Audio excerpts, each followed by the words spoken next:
almost there.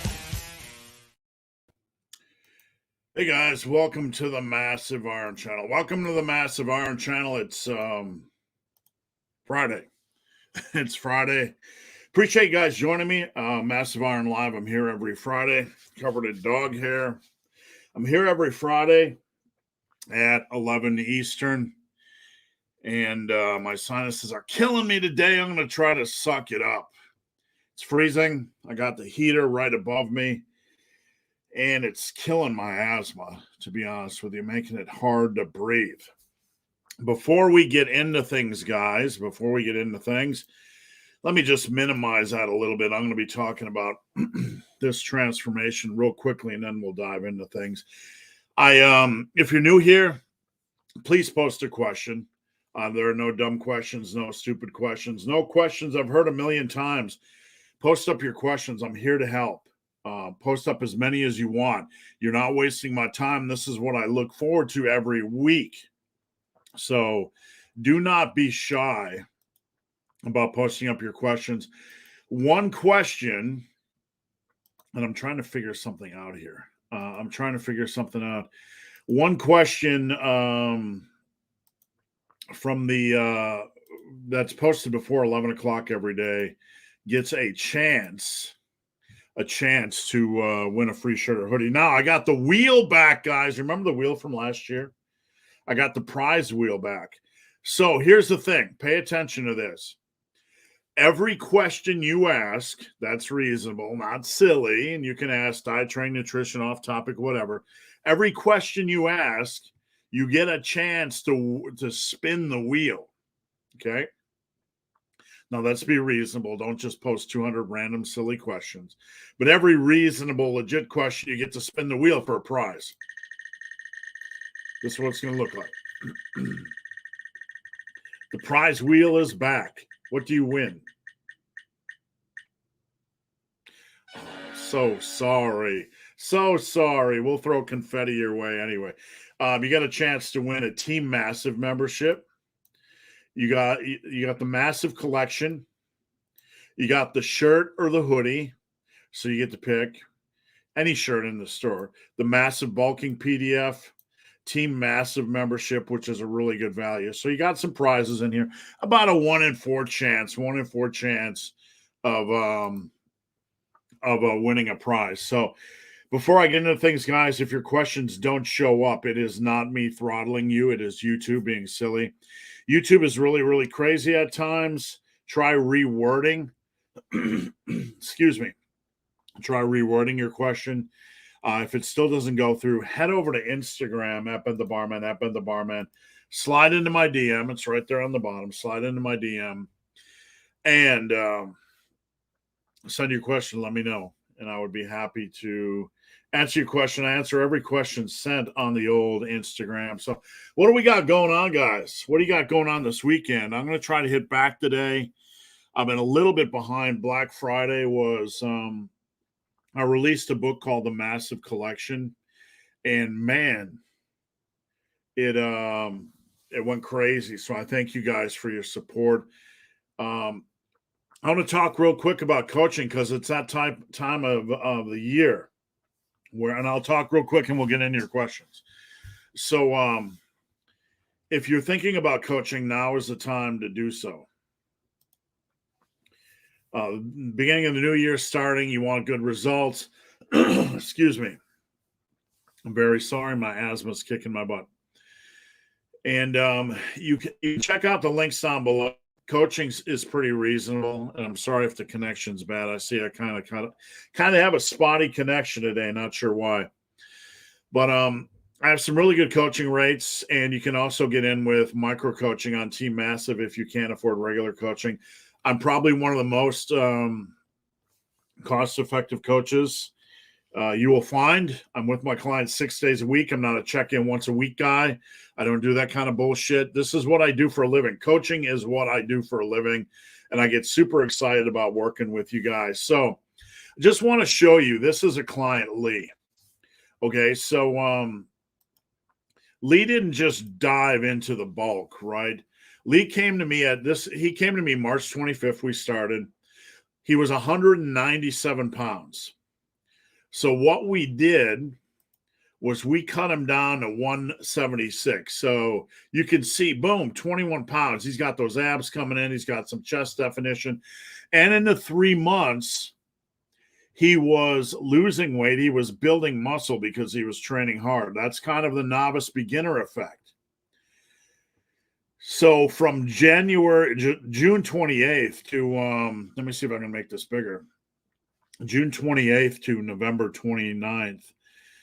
There you have it. Now, I want you guys to look at the difference in his physique. Look at the traps and neck. Okay. Boom. Just dramatic size increases. The chest, thick, pronounced.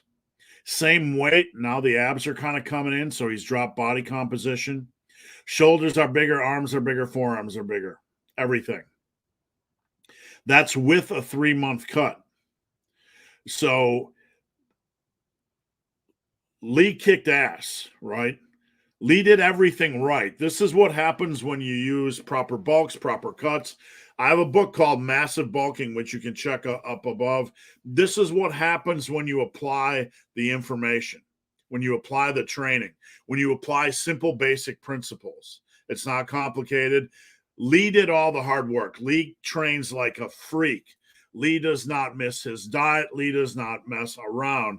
And this is the results. If you want to see these kind of results, I can help facilitate them. You're going to have to do the hard work. I can't do that for you. I'm going to give you a path like I gave Lee. You need to follow it. You need to do the training. You need to do the nutrition, and you need to drop your excuses.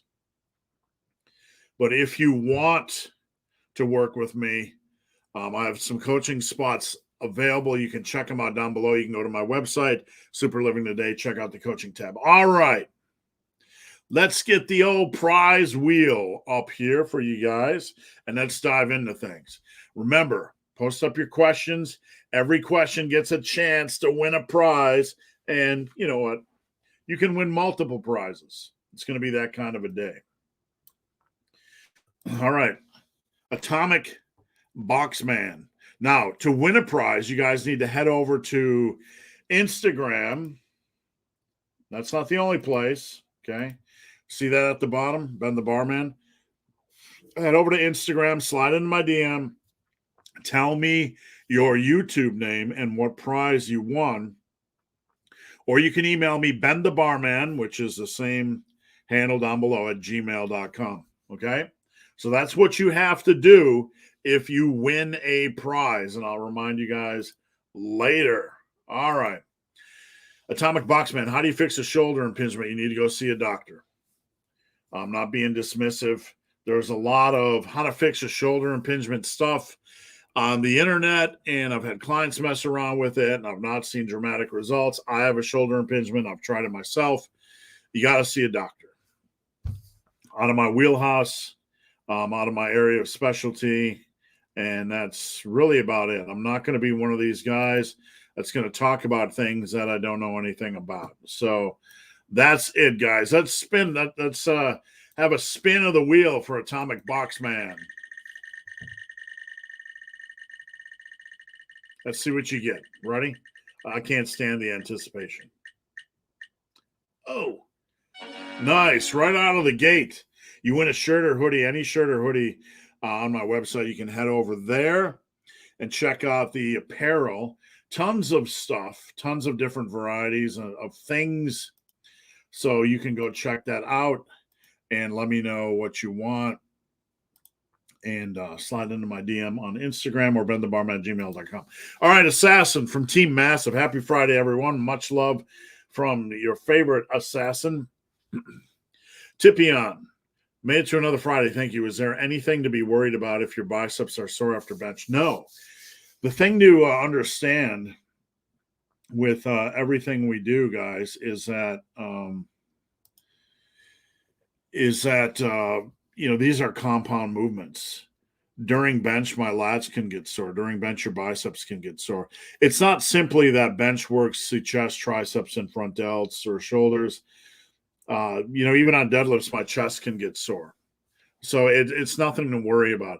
The lift is going to help increase your chest. It's going to help increase your shoulders. It's going to help increase your triceps.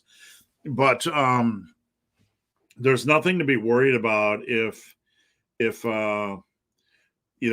impacting an area where that surprises you a little bit. It doesn't mean the areas you want to work aren't getting worked. Not at all. It just means maybe your biceps are a little bit under and they're working hard, but that doesn't mean your chest isn't working hard. So that's what we want. We want to use a really good variety of compound movements. We want to attack the body. And when you have all these different movements during the course of a week, all these different exercises, it's going to be like a shotgun blast. It's going to hit the body from different angles and different perspectives and different, using different methods, and it's going to get everything big. Just like my client Lee that I showed you, focus on the big picture. Focus on getting all the lifts during your week as big and as strong as possible, and that'll help you grow. And in the meantime, if you have like an oddball lift like this, absolutely nothing to worry about. All right. Tipion gets a spin of the prize wheel. What do we got here? Which one? I was going to say, which one's Team Massive? Sorry. You can post another question if you want. All good. All right. Rico, how's it going? Rico, good afternoon or good morning, depending on where you guys are from. Big David Harrison, best way to work around rotator cuff pain. Have pain in the bottom half of bench. Well, first off, I'm not a doctor. I don't even play one on TV. I'm not even a liver king. I don't even have tenants. But the first thing I would do, I can't fix your rotator cuff pain. You're going to have to see a doctor about that. But the first thing I would do is a couple of suggestions. Number one, don't bring the bench all the way to your chest. Leave it about, 3-4 inches above your chest. That's okay. That's okay. See if that helps. I would also consider getting a bench press slingshot. Mark Bell's bench press slingshot. I have no partnership with them, no affiliation with them. But if you have shoulder issues, I would try that. I would also try, if bench is bothering you, maybe just sticking to plate-loaded chest press, machine chest press, dumbbell bench. Find some lifts that do work for right now. But you definitely need to see a doctor if you have rotator cuff pain. All right, I'm going to spin the old wheel for Big David Harrison. What do we got? I should have put like a 6-pack of these, a 4-pack of these in there, right? Oh, David, I'm not even sure if you're on Team Massive, David, because everybody on Team Massive has different names. So congratulations. If anybody wins a Team Massive membership and they're already on Team Massive, I'll give you something else. Just let me know what you want. All right, Stein, how's it going? Stein, welcome to the party. Tippy, I'm working the bench specialization program on your Massive Iron book. Is it okay to throw in some extra overhead press volume on leg day? It is, as long as it makes sense in context to the rest of your program. So, you don't want to do bench the next day. You probably, if you're going to add some pressing into your program, you probably want to make sure you have a rest day before your next pressing program. So it can work. It can work fine. If you want to show me what you're doing on Team Massive, I can guide you a little bit more, but that can be fine. So here we go. Tip in, spin the wheel. Spin the old wheel, the prize wheel. It's December. I might do this every week in December if you guys like this. Let me know if you like this. Sorry. If you guys like this, drop a comment down below. If you find it annoying, just let me know. Rico, what's the number of exercises you do per muscle in a single workout? Usually, I don't like to make rules, okay? So we're not making rules, but we're making general guidelines.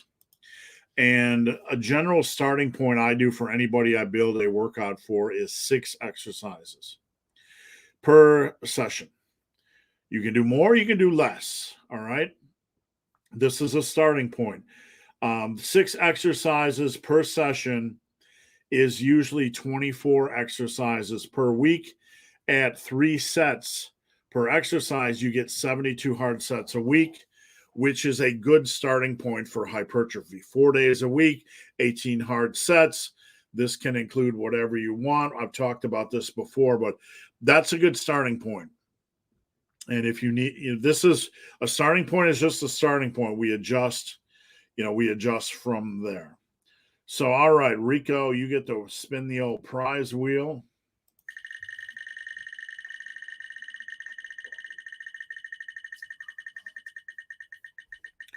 What do we got?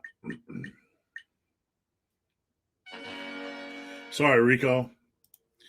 Sorry, no prize. Big Doc. Good Friday. Loving a new website. Thank you. Cannot wait to see more of the Year of Massive will bring us. Thank you. I've rolled out the addition to Team Massive, which is teammassiveiron.com. You can head over there now, teammassiveiron.com. And look, it costs you to get into Team Massive, but there's a one-time fee, or you can pay monthly and get out. It has a complete library. We got group check-ins. We got group form checks. It's like micro coaching. We got topics of the day. We got daily check-ins. I'm trying to provide as much value as I can. I'm going to have bi-weekly new articles. I'm going to have PDFs. I'm going to start including webinars, seminars that Team Massive members get for free. Okay. So I'm going to try to be doing that once a month. So I got everything planned out, and I'm in shape to hit all that, so that's coming. So I appreciate anybody on Team Massive supporting the new teammassiveiron.com. The Discord group, the Team Massive Discord group, is still going strong, still going great. I'm not going to get rid of that. There's a link to that from teammassiveiron.com, but I'm going to try to build as much communication as I can on Team Massive. So Doc says, shout out to all members of Team Massive. Thank you. You guys are awesome. The best deal of anyone interested in advancing their fitness career. Thank you. I appreciate that. And you guys can check out Team Massive at superlivingtoday.com or go to teammassiveiron.com. Mickey, do you treat lateral raises like pump work? I treat every exercise the same. I don't treat anything specifically like pump work. I push. My mentality, my mindset is to push every exercise. So with that said, what Mickey's kind of getting at here is certain exercises are going to cap out really quickly. I mean, it's not like I've been doing side lateral raises and after 38 years, I'm doing them with 70s. I'm not. That's one of the reasons I created the bulldozer lateral or started to gravitate towards the bulldozer lateral, is because you can progress using the bulldozer lateral because it has a little bit more leverage friendly. But when you have a lift like dumbbell flies or a side lateral raise or something that's going to cap out pretty quickly, you can then move it to rest pause or block work, where you can try to get more intensity out of that lift. Over time, as you progress, there's going to be exercises that are going to really slow and you're going to really cap out. And that doesn't mean you should stop doing them. We can try to push them with rest pause. We can try to push them with intensity techniques. And that's great. That's great. We simply can't move all of our exercises into compounds. So I wouldn't say I move it to pump work. I would say I try to increase the intensity where I can in the context of a workout. So if I'm doing shoulders, okay, Mickey, over time, my barbell overhead press is going to get really heavy and it's going to get really taxing and it's going to get really fatiguing. And it's going to take more out of me. And then I move on to a dumbbell overhead press. And after those two big hitters, I've really worked hard. So as you're progressing, those leading exercises are going to get harder and harder and harder. They're going to take more out of you. Then I move on to like a machine shoulder press, and I'm pushing those to the limit. And really, after those three exercises over time, you're going to feel pretty done. So on any given day, like when I talk about 12 hard sets per major muscle group, whether you do this in a body part split or whether you do this in an upper lower or whatever, when I get to that fourth exercise per week, I give it what I have depending on how I feel. Because shoulders, for example, I've done the barbell overhead press variation. I've done the dumbbell press variation. I've done like a machine press variation or whatever you're doing. And then by the time I get to like a lateral raise, it's what do I have to give this week? Some days I just do straight 3 sets of 12. Some days I do run the stack. Some days I do rest pause work. Some days I do block work. So I give myself a little bit of freedom, and I hope that helps a little bit. All right, Mickey, let's spin the wheel.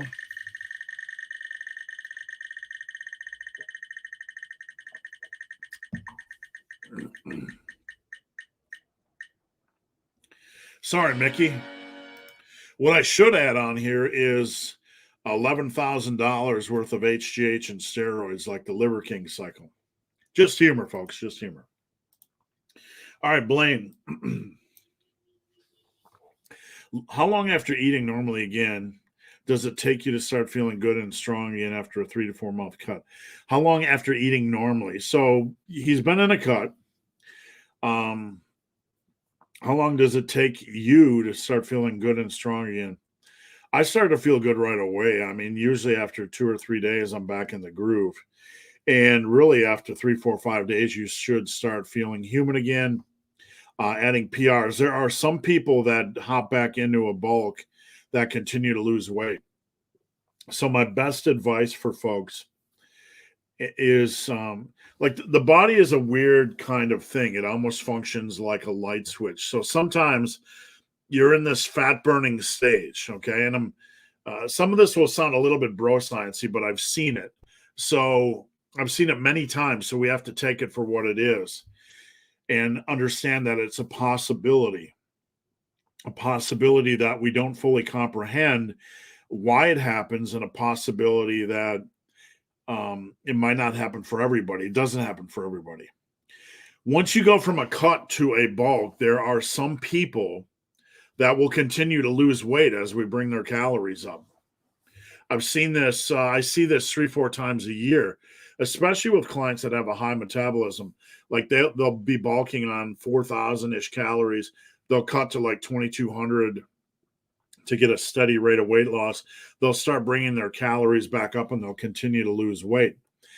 So what I advise for you guys is to continue to weigh in every single day to make sure that scale's not dipping after a cut, to make sure you kind of neutralize that weight gain, like it's back more on maintenance or even slightly progressing. But with that said, you should, if that's in place, you should start to feel human pretty quickly. All right, Blaine, let's spin the old prize wheel.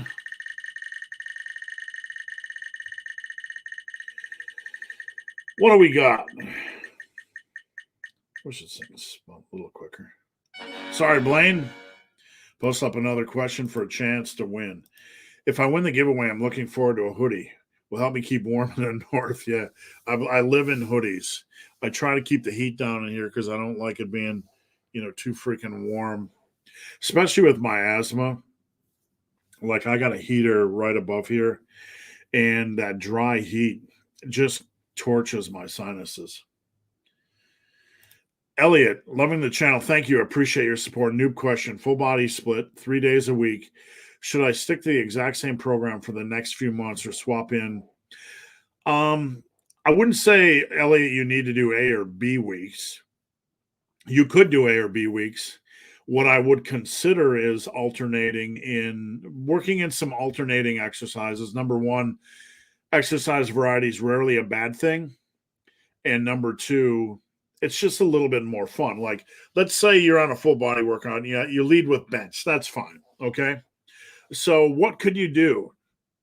You could work in concurrent periodization where you do, say, bench 4 sets of 5 1 week, and maybe the bench 5, 10, 10, 20 the next, or normal bench 1 week, close grip bench the next, or pause bench the next. Or you could just run bench every week and And say your next exercise is a barbell row. Next week, you could do a dumbbell row.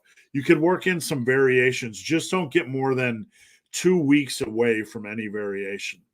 It's optional. You do not have to do it, but it can be pretty fun, pretty engaging.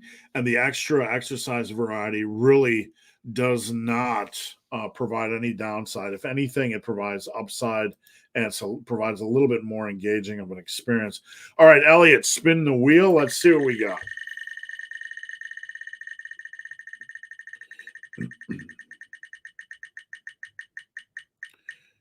Oh, I thought it was going to hit Team Massive. Sorry, Elliot. All right, Aberrant. How would you program in single leg arm deadlift with kettlebells? I'd have to see the program, really. This is, I'm not being dismissive. This is a type of question where I would need, obviously, you want that stuff in your posterior workout, some kind of posterior workout. If you do a body part split, you could put a back extension on leg day, as long as your back day, as long as there was a couple days of rest between that and your upper back work. Or you could tag it at the end of your back work, or you could tag it. Let's say you had a back day and the next day you did a shoulder day. You could put it at the end of a shoulder day, as long as you have plenty of rest before squats and deadlifts. You don't want your lower back fatigued. So lower back direct work, you can put in really wherever you want, as long as there are some rest days between that and squats and deadlifts. You want your lower back to feel completely fresh before you hit your squats or deadlifts. With a single leg deadlift, I would probably put that on something in a leg slot, on a leg day, and an upper, lower, upper posterior on a posterior day, etc. All right, Aberrant gets to spin the wheel. Let's see what we got here. Sorry, Aberrant. Christos, what's your personal biggest hurdle to good sleep hygiene? Me, my person, I usually go to bed pretty reasonably. On the weekends I might stay up a little bit longer. If anything, I don't try to check email or DMs once I'm in bed. Never. Because you never know what you're going to get. You never know what you're going to get. You just don't. So, like, I could check my email and somebody didn't receive a book. It got shipped and then it says it's delivered. And then I got in my brain, I got I got to solve this problem. I got to ship this person out a new book. So I don't like to do that before bed. I don't like to open the door to potential questions, problems, things I have to solve at night. Like, I don't check Team Massive before I go to bed because someone might have a question. And then the question might just stick in my brain. I'm like, I got to remember to answer this question tomorrow. So I try to save that for when I'm fresh. If I do anything at night on my phone, it's something relaxing. Like, I'm not a big TikTok guy, but one thing I like to do is watch like 5 minutes of TikTok at night, while I'm waiting. We're relaxing, just some stupid dog stuff or, whatever. I like to watch the food videos on TikTok, like the food reaction videos from the legit chefs when they see people make ridiculous recipes. So sleep hygiene really comes down to getting to bed at the same time and having the same habits, taking it seriously. I really take getting 8 hours of sleep seriously, so I make sure I put myself in position to do so. And that happens 95% of the days. 1 out of every 20 something happens. Like this week with Black Friday, I worked late. I worked literally till 9 o'clock every night this week. And last night, my wife had a class late. I worked late. She got home. We wanted to watch a TV show. So we stayed up till midnight, which is super rare. So there can be some balance. You have to have some balance. you need some wind down time after work, but just the biggest sleep hygiene. I try to keep it quiet, cool. I try to go to bed at the same time, and so on and so forth. All right, Christos, let's spin the wheel.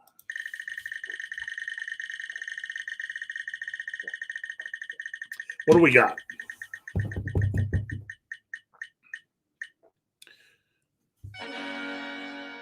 Anybody that wins a Team Massive membership that's already a client or on Team Massive, just let me know what you want from the store and I'll hook you up. All righty, LV King, not the Liver King for those of you guys keeping score at home. All right, love your video about 3 bench protocols. I've been doing bench 3s for 3 months now and I've had consistent progress. Great. Do I need to change it up or keep going? What I'll say, and for those of you guys that missed this, there's a video a while back about bench protocols. This month, I believe, last month. If you're using a protocol and it's yielding good results, don't change it. Run it until you're mentally tired, physically tired of it. Just keep running it. If you find something that you enjoy that is yielding good results, run it as long as you want. And don't forget that. Run it as long as you want. You're not missing out on something. Okay? You run it till it is bled dry. Just get everything out of it you can. One thing I am thinking about doing, and I'd like your guys' feedback. Team Massive members get this for free. Is I'm thinking about doing a webinar on the bench protocols. Going over them a little bit more in depthly, helping answer questions on them, etc. So if you guys have an interest, let me know. Maybe I'll put something up this weekend about that. All right, Liver King. Sorry, couldn't resist. LV King, that's spin the old wheel-a-rama. What do we got? Oh, massive collection. Congrats, you win massive collection. Again, you guys can head over to Instagram at BenTheBarman, at BenTheBarman, slide in my DM or email me, BenTheBarman@gmail.com. And I'll send you the massive collection. If those of you guys that aren't familiar with it, you can check it out in the ebook section on my website. It's 354 pages and just a huge collection of workouts. Caleb, happy Friday. Did upper today and posterior tomorrow. Now hanging with a 3-week-old for live. Gotcha. I had to read that slowly. What type of shoulder pain does a slingshot help? Well, a slingshot will help support your shoulders. So, if you have a little bit of joint pain or a little bit of consistent minor strains and pains or just wear and tear, it can really help support things. Side delt pain makes dips and bench quite painful. I would try it. Okay, it's like $50 or whatever. I have had mine for over 15 years, and I feel it's a safe investment. It's definitely worth trying. If these are lifts you like, outside of, without it being chronic pain, I would try a bench press slingshot and see if that extra support helps you to perform these exercises a little bit better. All right, Caleb, here you go. Spin the wheel.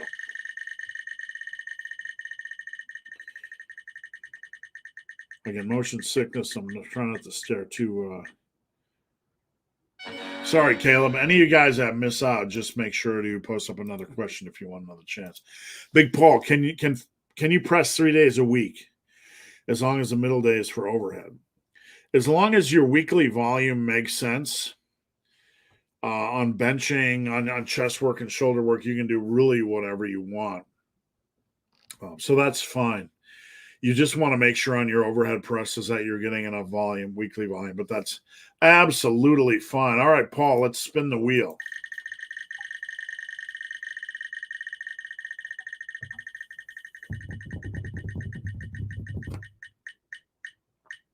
Paul, you're already on Team Massive. So I'm just going to transfer ownership of Team Massive to you, Paul. But seriously, anything you want from the store, Paul, hit me up. I'll connect you. Eric, how's it going, Eric? Client of mine on a bulk. If you aren't gaining weight but lifts are going up, what do you do? Time to eat more. Time to eat more. If you saw my client, if you saw my other clients before and after, the magic is in the food intake. We got to slap on that feed bag. We got to get that scale moving. Lifts are going up. We want to make sure we get everything out of that, Eric. So we simply have to eat more. All right, Eric, here we go. Eric is a client and also on Team Massive. So let's see if we can toss you some goodies. Sorry, Eric. All right. What other lifts would 3, 4, 5, 6, 7 work well with? That's the bench protocol. You could also do that in a concurrent manner with overhead press. So concurrently, I mean, you'd probably want to work in some volume on your overhead press, either the same week or the opposite week. You could do it on squats or deadlifts. The issue is it can really chew up time. So I would be, if you want to do kind of more of a squat specialization workout, or you're not worried about time in gym, you kind of like the extra time in gym, then that would work for those types of lifts as well. If you're trying to bring up like pull-ups or dips and maybe you're kind of stuck at 10 or 11 or 12 and you want to get better at body weight, something like this might work for that as well. All right, let's spin the wheel, Mr. Soy Sauce Banana. Let's see what we got.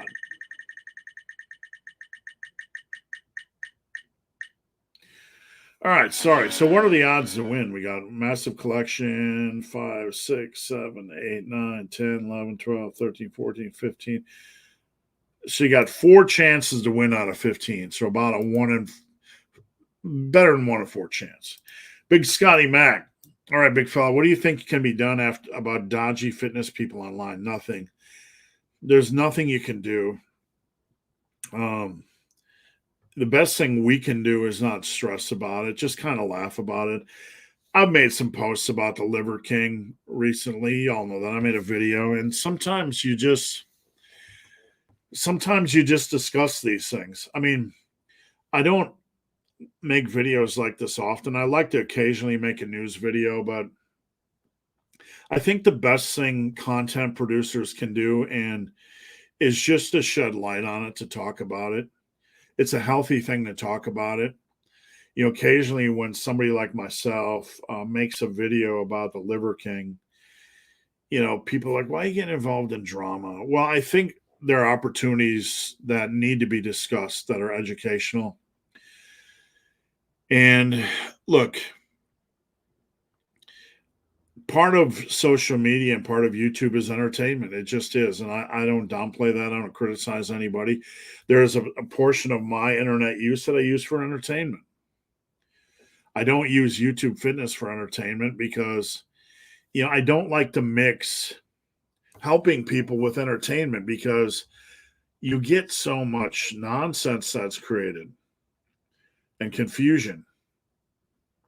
The thing I find interesting about this whole situation is anybody that understands marketing will know the basic tenets of marketing. Like you have to be about something, right? This isn't a bad marketing thing. It isn't a bad marketing thing, but you have to be about something. Like if you stand for nothing, your customers don't know who you are. They don't know what you're about. And they can't be passionate about you, right? So he stands for something. That's a basic marketing tenet. He has defined pillars, right? And he repeats them over and over again. This is a huge marketing tactic. It is, if you go and look at some of the big marketing experts in e-commerce space, they will talk about this. And I know it because I've been in website development my whole life. I was a content director, and manager and editor my whole life.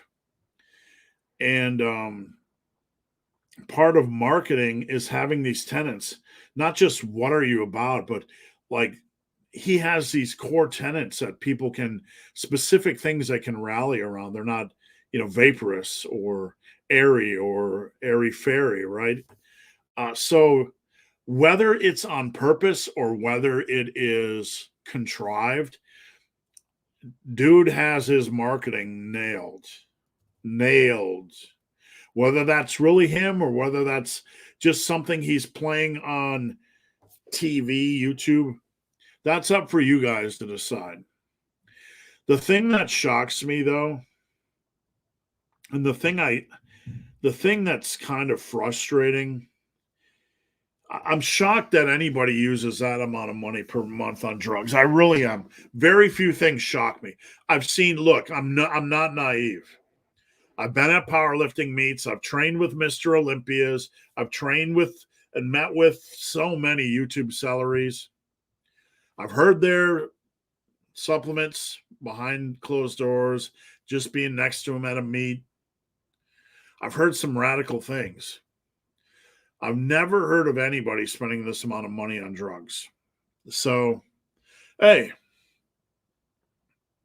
do what you want to do. That's not TRT, right? Do what you want to do. Look, here's a question for you guys. Here's a question. Here's a theoretical, and I want you guys to answer this. It's a theoretical. Knowing what you know about YouTube and social media, okay? Meaning that if you are ripped and can take off your shirt, you can pretty much build a big following, no matter, not always, okay? But there's a good chance if you get ripped and you have a reasonable amount of muscle and you can take off your shirt, you can build a big following. With that in mind, and it can bring with it a lot of money. Okay? Like I make a living coaching and I only get like 3, 4, 5,000 views per video, right? I'm a small fish. Imagine if you could take more drugs and it would increase your views 5 to 500 times. And with that would bring a boatload of money. Now, I'm speaking theoretically. Would you do it? Okay, would you do it? Would you take a lot more drugs? Certainly, we're not talking about 11,000 a month. That's silly, right? But would you, if you knew it was going to increase your income by 5 to 500 times, would you do it? That's the question. I'm not answering the question. I'm not condemning those that would. That's the temptation. That's the reality. So, and would you lie about it? Like if I were going to do that and get like ab implants and do all this stuff, would I lie about it? Probably not. I mean, why would you put yourself in harm's way? Your income is going to be up there. I don't know. It's an interesting question. All right, Scotty, let's spin the wheel.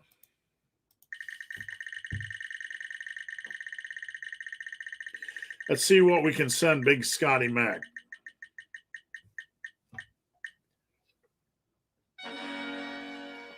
Sorry, Scotty, nada. But I'm gonna give you. I'm gonna let you win. Anybody that posts before 11 o'clock gets a chance to win a shirt or hoodie. Scotty, you can have whatever you want from my store. Just let me know. Hit me up on Instagram at Ben the Barman. Eric, if I'm using straight sets but feeling strong in the gym, is there any downside to going max, safe reps? No, as long as the exercise doesn't beat you up. So, deads, squats, those are the exercises. Good mornings, those are the exercises that are going to beat you up. You can still do max safe reps, right? My clients still do max safe reps on threes, but they leave, a couple, 2, 3 reps in the tank. So no, as long as you feel good and you feel it's safe and you're stopping at an appropriate spot, you are all good. All right, Eric's spinning the old wheel-a-rama. Excuse me. What do we got for Eric? Eric, if you don't have the massive collection, let me know. If you do, I'll send you something else, Eric. All right, let's move on. Richard Murray from Scotland. Hello from Scotland. Had my first monster can today in over a month. Yeah, we had I got to get the new challenge of the month up at Massive Iron, Team Massive. We had a challenge last month, and my challenge was not to drink any monsters, and I blew it, like 10 days ago. I went like 20 days. Not perfect. I made a mistake. Big Eric, top 5 places to eat on the road. Good question, man. Good question. I like this question. I like questions like this. When you are on the road, and this is going to be different for our European friends and our friends in other countries, but first and foremost, if your restaurants are different from what I'm going to list, make sure you do research online. Try to look for protein. Try to look for reasonable calorie, intake. But where do I? Okay, I'm on the road. Subway steak, egg, and cheese breakfast sandwich, or chicken, egg, and cheese, whatever you want. Right? Because I can get some plant-based stuff, some veggies, peppers, tomatoes, spinach. I mean, you can get some good stuff, nutrients. And then you got egg. You can't go wrong with eggs. The superfood of all superfoods. And then I'll add a little bit of cheese for dairy. I don't eat a lot of cheese, but I like to eat a little bit of cheese daily. Usually it's probably maybe a half serving, just to get in some calcium and some extra bonus micronutrients. And I'd rather eat I'd rather eat the flatbread than a big bready thing, So, second for me is McDonald's McDoubles. If I am wanting a burger on the road, and we're human, we have to indulge, the McDouble is like 380 calories and 23 grams of protein. So I can get 2 or 3 of them, keep my calories about 1150-ish, get in 69 grams of protein, right? Magic number. Sorry. But it's not bad. I mean, getting in 1200 or 1150 calories, on a cut, that still leaves you probably with, even on a bad day, at least 1,000 more calories so you can eat for dinner and not blow your diet. So that's a good choice. Wendy's has a baked chicken sandwich. That's all right. I hate chicken. I just do. It's like, but I'll do that occasionally. The baked chicken sandwich. Burger King has like the Whopper Jr. It doesn't hit me the same way as a McDouble does. Those are my big 3. And those are easy to find. Wendy's and Subway and McDonald's. Beyond that, when I'm traveling, I'll look for a Love's travel stop. And Love's has food. They have fruit. They have yogurts. They usually have enough choices. Beef jerky. Turkey jerky is great. Turkey jerky is easy to chew. It's low in calories. It's processed meat. The best thing, no, but it's better than eating crab food. And then beyond that, maybe a low-calorie protein bar. This isn't one bar that I accidentally ate for breakfast. And 220 calories. And, whatever it is, 20-something grams of protein. That's kind of where I go, Eric. So, Eric, let's spin the old wheel-a-rama.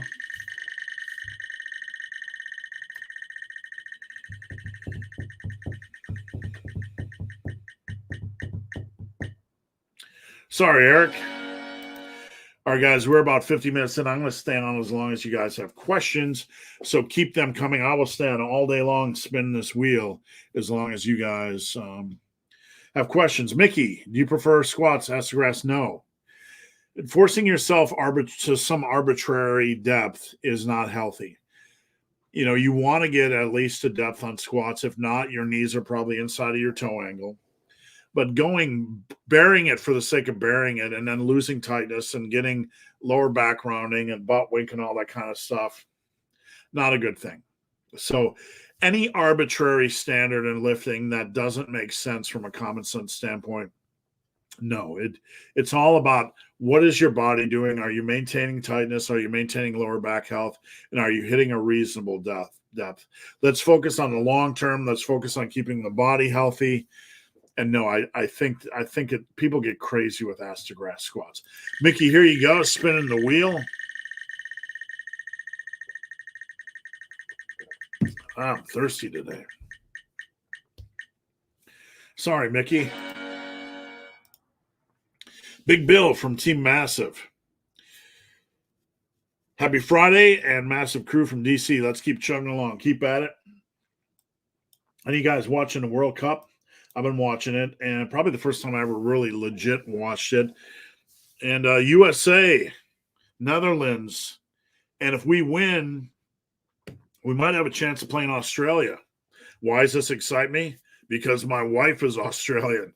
So it might be a fun little night at home, USA versus Australia. 01 Omega. Do you do GPP? I run. And I do body weight conditioning stuff. What's your stance on GPP? Well, basically, first and foremost, you have to bring up your work capacity in the gym. You have to bring up you have to kind of bring it up. So if it's lacking, you have to bring it up through actual gym work. A little bit of cardio is good. I hate to call it GPP. I mean, let's take care of our bodies. Whatever you call it doesn't matter, right? I'm not splitting hairs. But you want to have some time during the week where you're getting your heart rate elevated outside of weights. I generally recommend to my clients who ask at least an hour of cardio a week. I hate using the word cardio. An hour of additional activity.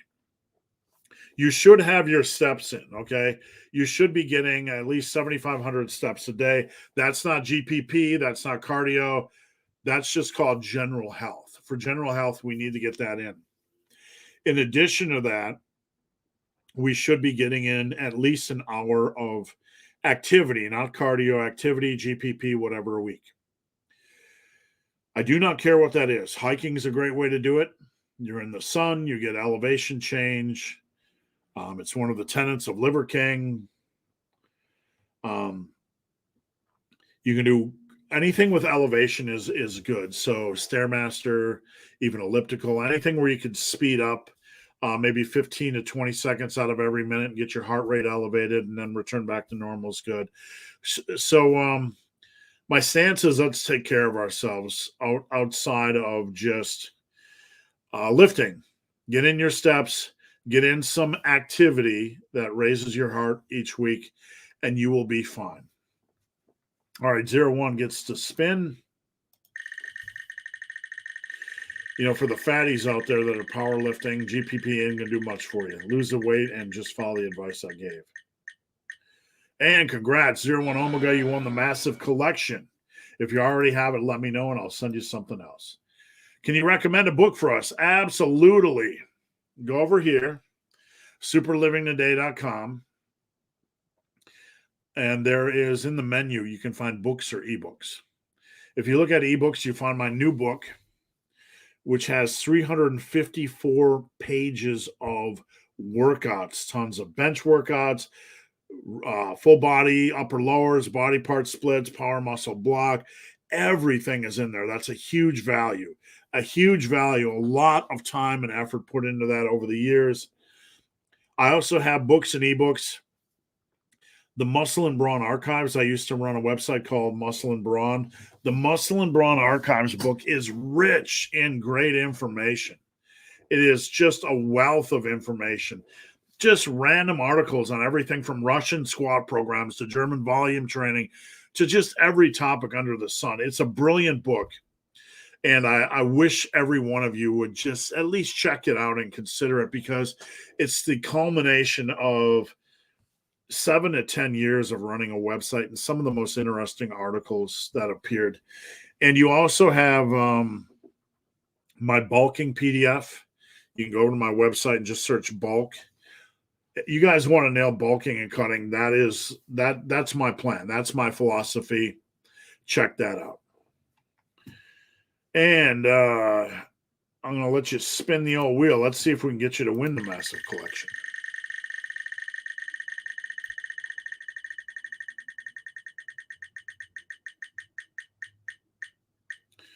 All right, sorry. Joy Pass, any form cues for trap bar deadlifts?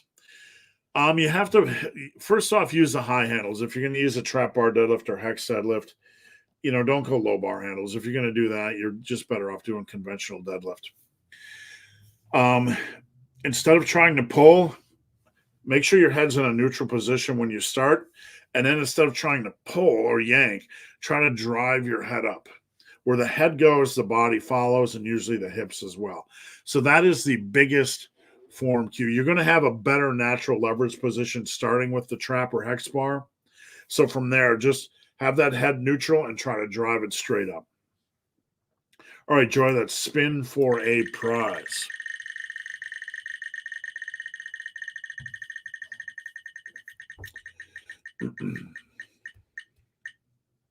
All right, congrats. You win a shirt or hoodie. And again, you can head over to Instagram at Ben the Barman or email me, benthebarman@gmail.com. Big Bill Monday.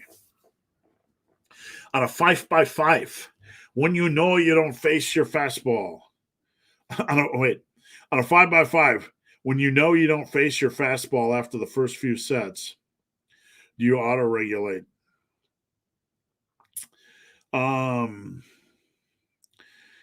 I don't know, man. If I am on a 5, this is a tough question to answer. If I'm on a 5x5 and you're not going to hit your target of 5s, I would probably just can the workout and come back next week. There's no harm in lowering the weight, that's perfectly fine too. Whatever, I mean, it's a personal thing, and there's no right or wrong answer, Bill. Lowering the weight, I'd probably lower the weight on the fly and then just adjust the following week. All right, Bill, let's spin.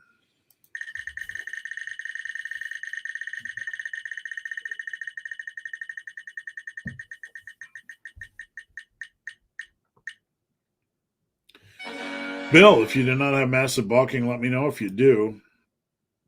What's this thing do? Oh, I think you can add up to 25, maybe. Sorry, I thought that cut down on time of the spinorama. Christos. No, I have not seen the trailer. I heard they make him look younger. I'm not sure if that is just for random scenes. So I've not seen it yet. I'll check it out. And thanks for the heads up.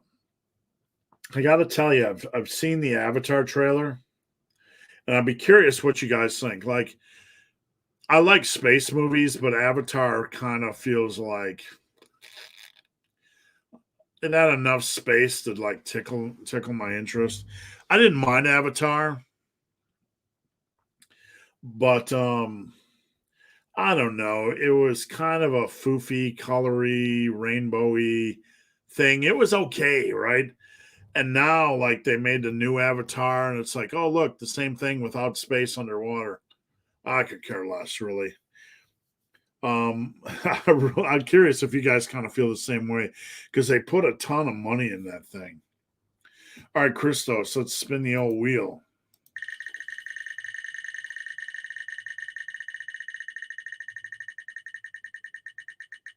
What do we got? All right, sorry, no prize, no soup for you. 3, 4, 5, 6, 7 plus for regular bench. Good shirt, by the way. On Monday, and a 5, 10, 10, 20 for close grip on a football bar on Friday. That's fine. The 5, 10, 10, 20 is going to leave you probably more sore than the 3, 4, 5, 6, 7. So if you are sore going into Monday, you might want to switch those around. The 3, 4, 5, 6, 7 is going to more work the central nervous system without as much soreness. So if you do feel sore, I would just switch those around a little bit. All right, let's spin the prize wheel. Don't look, I gotta blow my nose. It's a fine-tuned instrument. Okay. All right. Sorry, no prize. Keep the questions coming, guys. Harut, 5-day bro split, Monday chest. Any advantage doing a single chest exercise on your midweek off day? No, there's no advantage, no disadvantage. If you like to do it, do it. If I got guys on body part splits that do a chest day, and then on a shoulder day they add the 5, 10, 10, 20 protocol. So you can absolutely do that. All right, that's spin for Harut.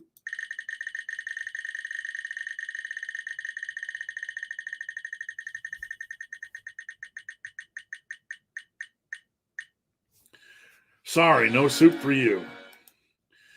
Jason, I'm benching 355 for 1 rep. How can I get to 4 or 5? You can check out my bench protocol that involves the CNS training and the concurrent. That's a good start. I don't know what you've tried and what you haven't tried, Jason. Obviously, you are either gifted from the womb or you have a really good work ethic. And I'm not a guy like you could have tried 100 different things by now, and I'm not sure how long you've been benching. So you could hit me up on Instagram at Ben the Barman. Consider joining Team Massive so I can give you a little bit more personalized help or make the big plunge of coaching. And Jason gets to spin. And Jason, if you win the Team Massive membership, you can come on over there today and give me a little bit more information. I'll be working all weekend. Oh, I just saw Team Massive scoot by. Sorry, Jason. All right, Scotty Mac. All right, buddy. What grip focuses on upper, lower lats? Let's not overthink things. I mean, what you want to do, like how regional and targeted are, use the shotgun approach, Scotty.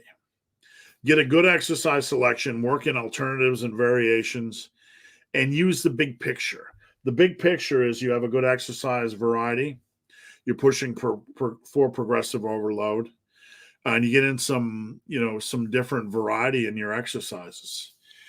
So there's so many good back exercises.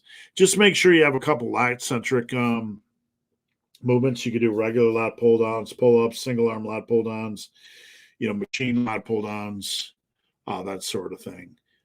So make sure you get in a good selection. All right, Scotty gets to spin the old wheel-a-rama again.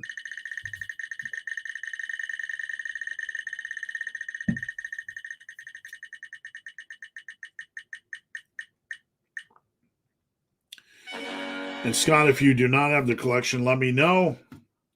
If you do, I'll send you something else. Do strength gains correlate with your performance in bed? Lovely question. I didn't expect it, so I'm not laughing at you. I think it does. Anytime you feel, look, I'll say this. When you are better conditioned, very nice, right? When you're stronger, more functional, less flabby, it can help with confidence, not only physical performance. So there's no downside. Let's put it that way. There's no downside. All right, let's spin the old wheel. Spin the wheel-a-rama. What do we got here for the sex question? Oh, massive bulking. Nice. If you don't have that PDF, let me know. Email me, and I'll send it your way. We're giving away a lot of stuff today. Brandon, have you ever tried intermittent fasting? Yeah. I'm so old. I think I tried everything before it was a thing. Back in the day, long before intermittent fasting was a thing, there was a book by Ori Hofmeckler called The Warrior Diet. And for those of you guys that like books, you like collecting lifting stuff, nutrition stuff, check out Ori Hofmeckler's book, The Warrior Diet. Long before intermittent fasting was a thing in the lifting community, we were playing around with fasting. It's a great, I do it right now, not every day. I do a lot of OMAD, or I do a lot of intermittent fasting on days I feel strong or good. It's a great tool for weight loss, not because it's magic in and of itself, but you get to eat nothing all day, and then you get to eat all your calories in one meal, and you get to go to bed full and satisfied. I think during the underfeeding window, you tend to feel better, more focused than you think. You tend to become less chained to that hunger mechanism, that hunger drive. So I think there's a lot of good benefits to it. It's not magical for weight loss, and I know a lot in the lifting community, like it's not magic, and like, well, it kind of is. Okay, yes, it's calories in, calories out, and we all get that, but that doesn't mean there aren't other benefits to other eating protocols if you do them correctly. Intermittent fasting or not eating during the day or even eating less during the day tends to reduce that constant hunger drive. If you feel chained to hunger, this tends after 3 or 4 days to unchain you from that. And for those of you guys that are struggling with binge eating or, not necessarily a disorder or tend to eat more, this is a great way to eat more at night and go to bed satisfied. So I'm a big fan of it. If you're lifting though, and you're trying to gain weight, I would say no. Go with convention. Try to eat 4 times a day with at least 40 grams of protein.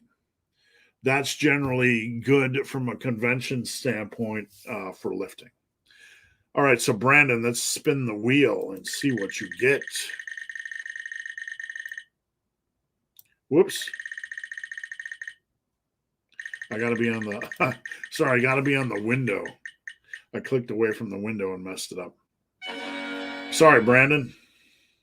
All right, where are we? What's next? A new one. Any advice for us older guys that didn't start lifting until their mid-late 40s?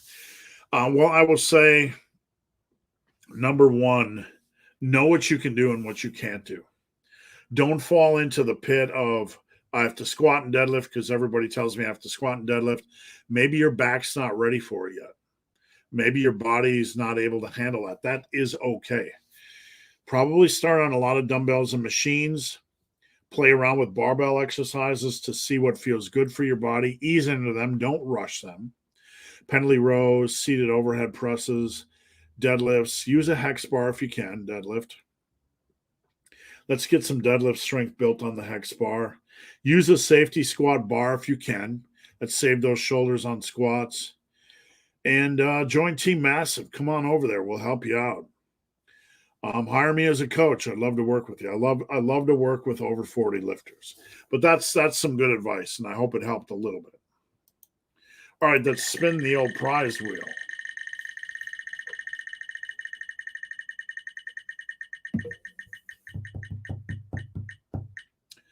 Hey, congratulations and welcome to Team Massive. Hit me up on Instagram at Ben the Barman or email me, benthebarman@gmail.com. We'll get you on the team. I want a free hoodie. Ask a question, get a chance to win. Miroslav, quad soreness and leg day. Should I skip the leg day if my legs are feeling sore today? Probably not. I would go do something like some active recovery. I would still do the same exercises, but I would do your warm-up sets, not go heavy on compounds. Maybe, if you normally your working set on squats was 275, maybe just do 225 for a few reps. Get it in, get some movement in, get some active recovery, maybe do some leg extensions or whatever else you're doing, and just see what happens. But I wouldn't go too deep on the compounds. All right, Miroslav, spinning the wheel.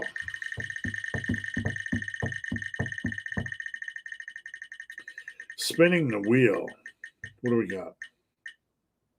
Thought you were going to get a shirt or hoodie, but just a little bit short. Joy, Liver King sells bone marrow supplements. Wouldn't that just be collagen? Bone broth is something equally hyped up. Aren't the benefits people speak of? If you're going to go bone broth, I would go super simple. I mean, there's nothing wrong with collagen supplements. I am no expert on collagen supplements, and I'm certainly no expert on collagen contents in bone broth. I mean, I'm never going to be somebody that's going to pretend I'm an expert in something that I'm not. With that said, I would do your research. Collagen, from what I've seen, collagen supplements seem reasonable, Bone broth is certainly reasonable, and there might be benefit to doing both, but I'm not even sure what is in his bone broth supplement. So I would have to check on that. I'm sorry, I said Joy. Jay, sorry. We had a Joy earlier. Joy passed, so I sincerely apologize. All right, Jay, spin the wheel. Spinning the wheel. What do we got? Sorry, Jay. Ray Wong Chi. I wonder if it's a good idea to progress 33333 to 44444 instead of going up. Yeah, man, you can do that all day long. It's going to take a while. It's going to be a grind. But you know what? If you get 33333 up to 55555, you're going to dramatically increase your bench. Absolutely. There's no harm in that. It's a grind. But man, the benefits that'll pay off if you stick with that program and you get it up. All right. Let's spin the wheel for Ray.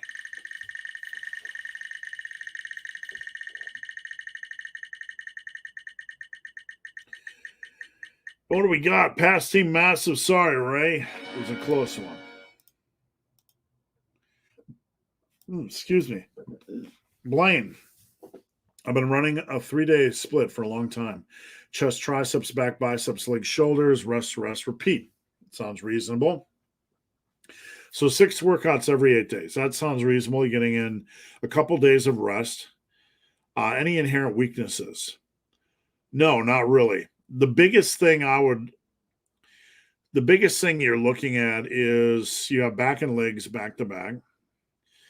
And as long as, let's say you're deadlifting on back day, as long as that's not impacting squats or whatever you're doing on leg day, you're fine. The fact that you have rest days after shoulder days after shoulders is good. So you can rest after shoulders and then get back to chest and triceps. So no, that's pretty solid. All right, Blaine, let's spin the wheel.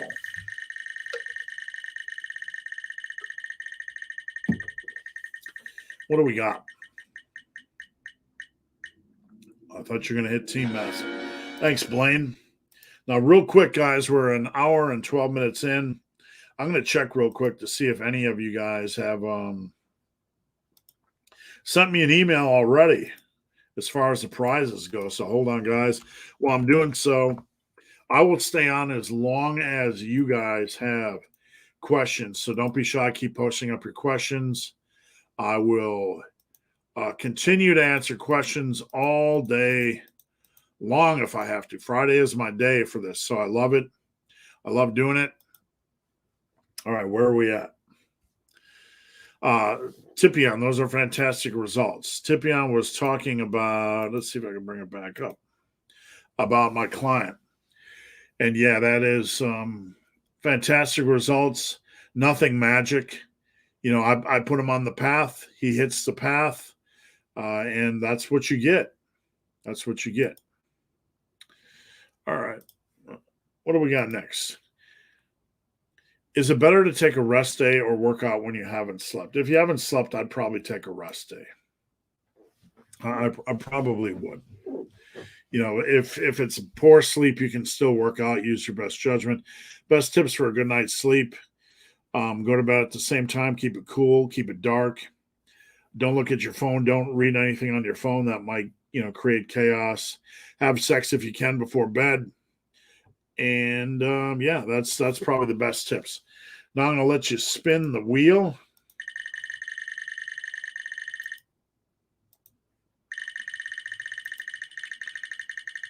Sorry, somehow I lost the spinner. I got to bring the spinner back. There we go. And sorry, I lost the spinner when I presented my client. All right, Yvonne. Awesome work, Lee. Thanks. Lee Lee will appreciate the feedback. Gifted. What are the best exercises to build the back? You want to have deadlifts in the mix, and we're talking the best. So this is perfect case scenario. The deadlifts are great for the back. They aren't only a back exercise, but they're great for the back. Then you want to have some kind of a beefy row, maybe two, T-bar, barbell row, pendlay row, dumbbell row. That's your next up in the food chain. Then we need a good battery of rows, horizontal and vertical pulls. So a vertical pull is pulling down in this plane, and that is a lat pull down or pull up. Probably want one of those or both of those during your weekly or biweekly plan. And then rows, you have chest supported rows, you have seal rows, you have seated cable rows, you have machine rows. Get some rows in. So you want to have probably a deadlift, either probably two variations over the course of 1 or 2 weeks of T-bar, dumbbell, or barbell pendlay rows. And then you want to fill in the gaps with seated cable row, chest supported row, seal row, machine row, any number of rows like that. All right, Gifted. Gifted gets to spin the old wheel. Oops, it's still going. Made a boo-boo. Don't tell anybody. No prizes were robbed. Ooh, I thought we were going to get a team massive. Sorry, Gifted. All right, what do we got? Thank you for the donation, Jordan. I appreciate it.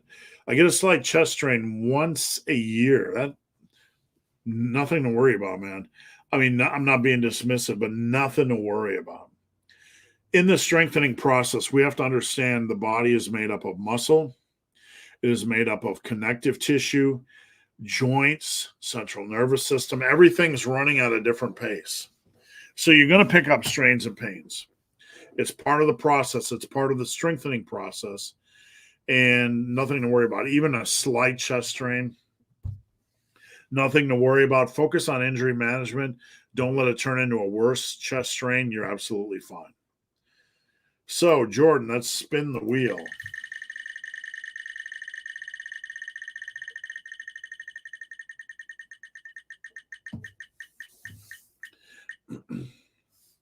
Sorry, Jordan. Eric, do you think there is a benefit to doing a stretch type exercise? No. I don't like it before a big compound movement necessarily. There are programs that we might do pre-fatigue, which is okay, but I wouldn't do it. I would not do that at all. I think let's just be conventional, be smart.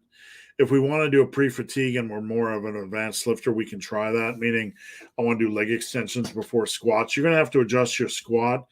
I want to do pec deck before bench. You're going to have to adjust your bench a little bit. That can be done.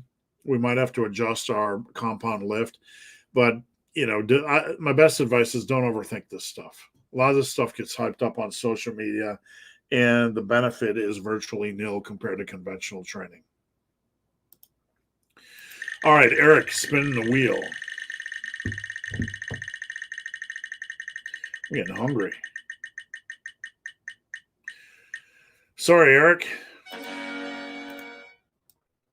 All right, Vanessa, what's the best exercise to improve your vertical leap? I would say squats. And somebody's probably going to argue with me. But in college, I love playing basketball. Basketball and baseball are really my loves. And I played intramural basketball in high school. I played college basketball. And I played a lot of basketball in college and after college. And one thing I learned is as my squat went up, my vertical leap improved to the point where I could almost dunk. And trust me, I was giving it on a daily basis. So I think pound for pound, the squat over time yields the best benefit over time. Now, I'm no expert on vertical leap, and I'm sure there's many other strategies, but in my world, the barbell world and the lifting world, the squat is the best bang for your buck. All right, Vanessa. And there's other things you can do. You can do pause jump squats and lunges and things like that. A battery of good exercises. Sorry, Vanessa. Aberrant, are there some cardio selections you like that have more hypertrophic effects in others. Cardio, no.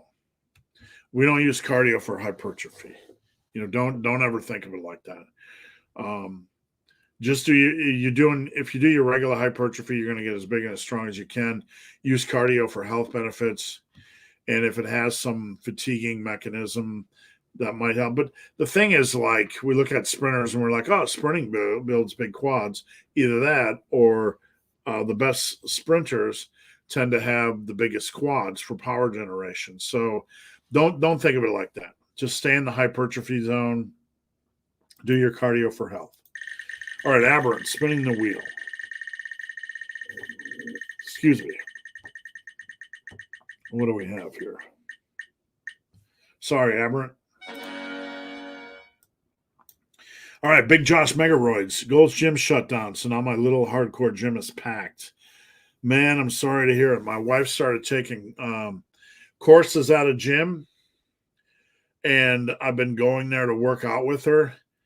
And man, there are like 2/3 of the time, there's like 228 teens in the dumbbell room, and I really just want to hang myself. I mean, it's just fucking outrageous. And say what you want, and this might sound like old man spiel, but there are far more disrespectful kids in this day and age than there were in my era. Just in there talking crude, swearing, cussing around adults, no respect for women, no respect for other people in the gym. Not a large selection, but always a selection doing that, and it makes me want to cry. It just gets tedious. Mian, do you think there's any benefit in including single arm cable pull arounds? Not really. I mean, there's so many good back exercises, and I think this is one of those exercises that's going to be kind of tricky and leverage focused. And the heavier you go, the more leverage you're going to have to use. I'm not a big fan of it. I personally, if I were building a list of exercises, I would say consider that would not be in the mix. All right, let's spin the wheel.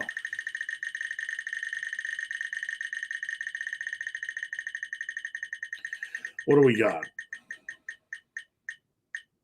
Oh, the massive collection. Congrats. Hit me up on Instagram or email Ben the Barman or benthebarman@gmail.com, and I will hook you up. 01 Omega.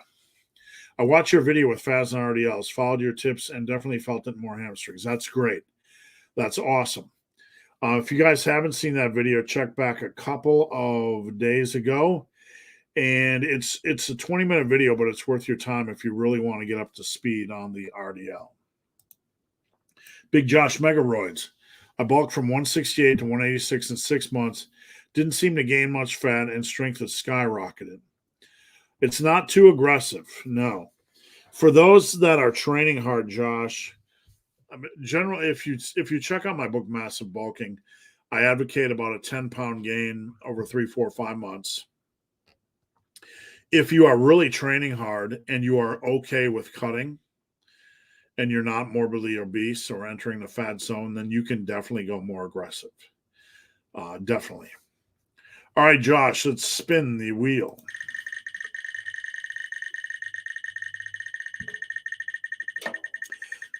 Does Josh Megaroids win anything?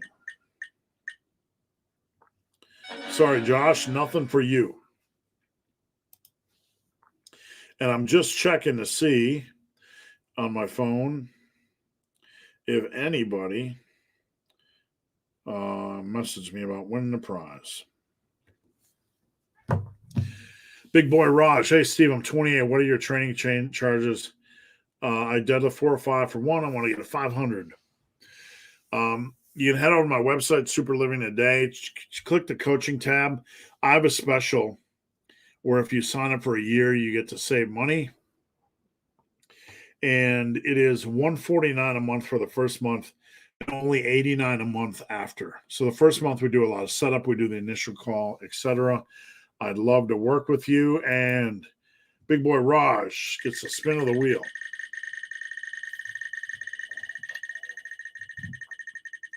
Plug my phone back in. Sorry. All right, what do we got? Mark.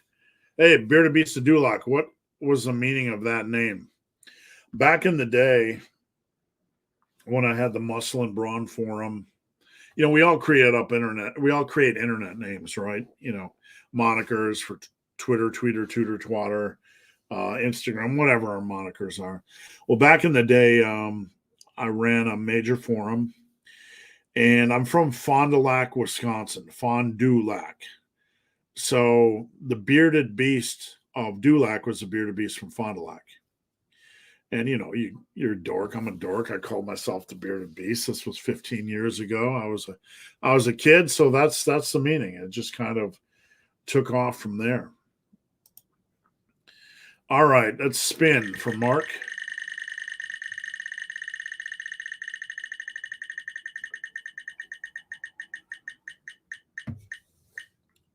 Sorry, Mark. All right, Vinny P. What's up, Vinny P? Glad I could catch. Thanks, Vinny. Glad to see you. We're scheduled at the moment. I'm lucky to get in 2 days a week. Yeah, maintaining it 2 days a week is pretty easy. You have to be smart about it. You might have to cut down, volume per sets on some exercises, but you can absolutely do it. Intense, you just have to structure it wisely. But on times when we can't lift you might have to alternate exercises, week in and week out as well. You might have to be smart about it. But yeah, you can definitely do that, Vinny P. Let's let Vinny P. Let's see if we can get Vinny P. to win a shirt. Vinny. Sorry, Vinny. All right, Jeremy. Oh, how do you feel about Wisconsin not hiring Jim Leonard for its head coaching vacancy? I don't know what's going on in Wisconsin. I really, really don't. I have no clue what's going on in Wisconsin. I have no clue what direction they're headed. No clue what they're thinking at all. Jeremy, let's spin the old wheel.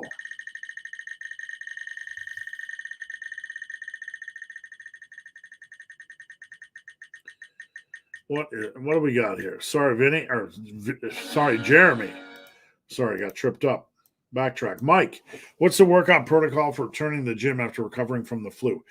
Good question.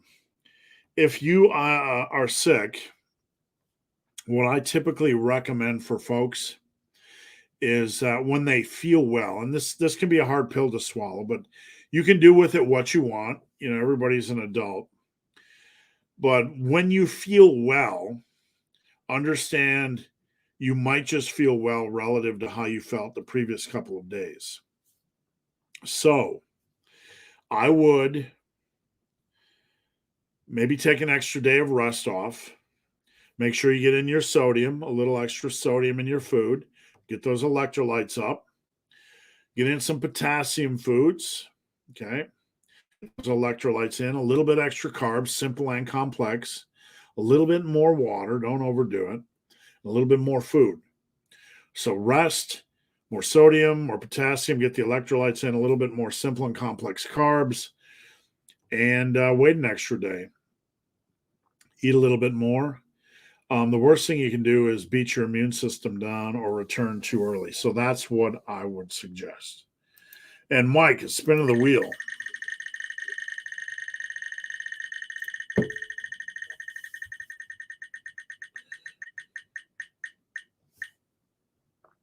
Mike, if you haven't received the massive collection, let me know. If not, I'll send you something else for free. Eric, is low back folding is limiting squat volume? Is there a good way to bring that up? No. Yes, there's a good way to bring it up. That's going to come with opening your knees during a squat. Folding is a result of either, low bar. You have your body type, limb lengths and leverages, and some people are going to fold more than others naturally. Low bar will encourage that, and knees in squatting will encourage that as well as squat width. So those are all things we need to consider when we're looking at your squat. So the question is, what is causing the low back folding, and can we fix it? All right, Eric. let's spin the wheel.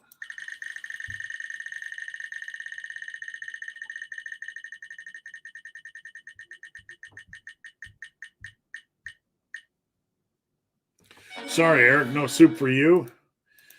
All right, Matthew, need to get an umbilical hernia repaired. Can I maintain my gains? Probably not. If you're going to be away from the gym, probably not.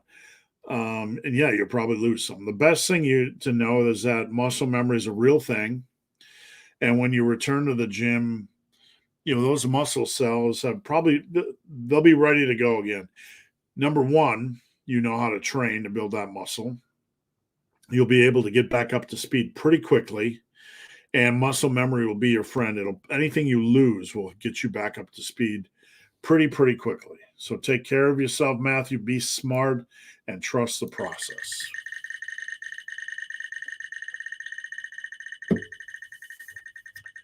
Thirsty today. Matthew, you win massive bulking. Hit me up on Instagram at Ben the Barman or email me, benthebarman@gmail.com. If I had to pick one rep range, what would it be? We don't do that. That's fairy tale, fantasy land, reductionist bullshit. And I'm not being hard on you, but that's not the way programming works. It's not like if I had to pick one exercise for quads, what would it be? Doesn't work like that. If I had to pick one rep range, doesn't work like that. It depends on the bigger picture, the programming, the exercise. Every exercise works different for a different rep range for every different person. So not trying to be dismissive, but reductionist stuff like this in programming it's like masturbatory bullshit, right? It's hypotheticals and it's not real world and it has no value in real world programming. All right, let's spin the wheel.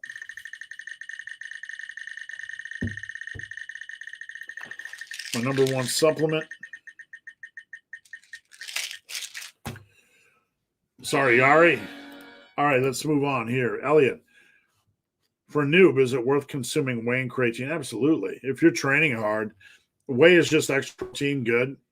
Creatine is far too many benefits to list, far too much science backing it to not use. So creatine, you just have to make sure you use it every single day. All right, Elliot gets a spin of the wheel.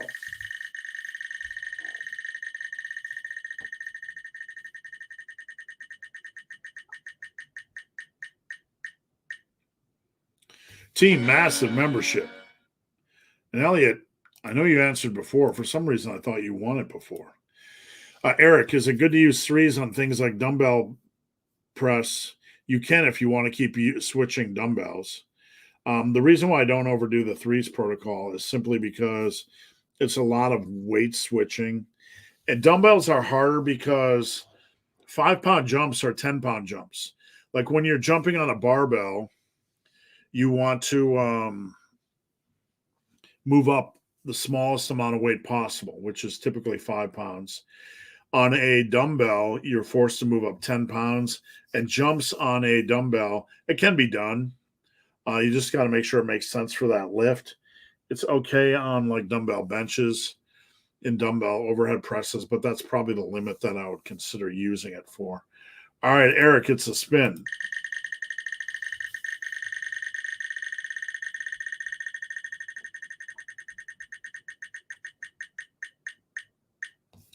Sorry, Eric.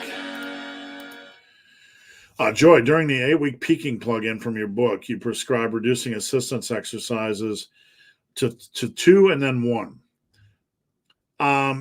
Good question. Should you be pushing assistance work for progression?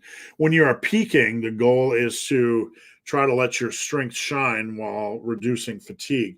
So the more your strength levels are compared relative to fatigue levels, the better you're going to perform. So in general,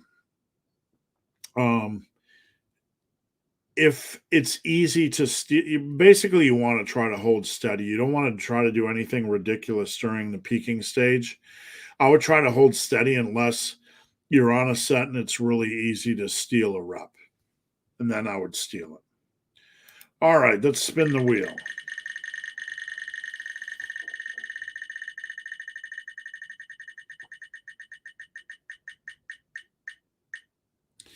Sorry, Joy.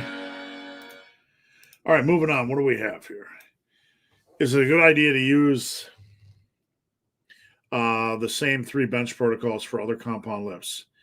It depends on the lift and the overall programming. You can use them if they make sense. It just depends on the overall context of the lift. Like on squats, once you get into the business of doing, 5 sets per workout, it can really drag the workout out. So I would be very, very careful about trying to do that. If it fits, if it works, that's fine.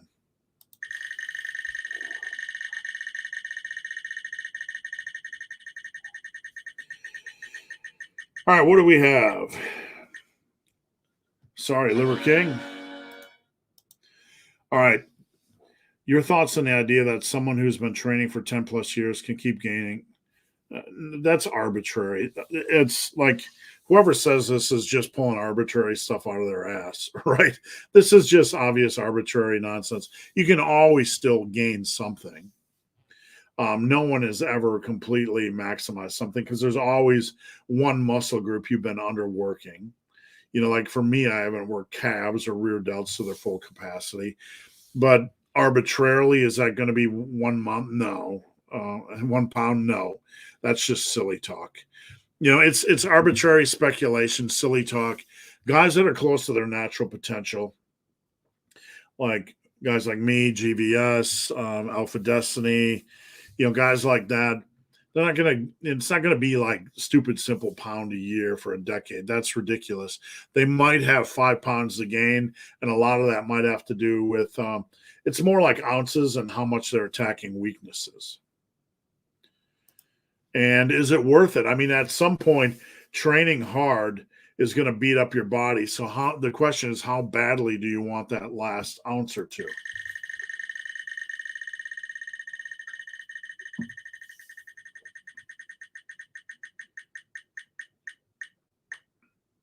All right, sorry, no soup for you.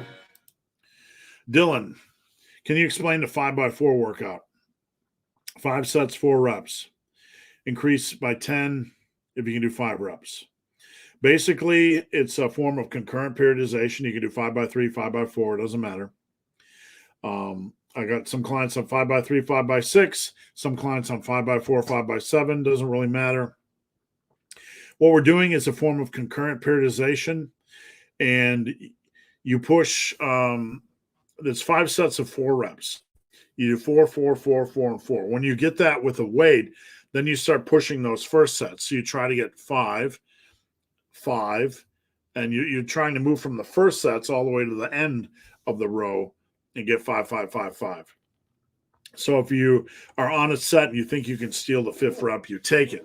Now, if you get to a set at the end where you can't hit your 4s, so let's say you did 5, 5, 5, 4, you're cruising along, and then you hit a 3. The next time, you have to hold 5, 5, 5 steady, and don't try for a 5 on the 4th set. You got to get that last set back up to a 4. Once you get to 5, 5, 5, 4, 4, then you can start charging on the last 2 sets. Does that make sense? All right, Dylan gets a chance to spin the wheel.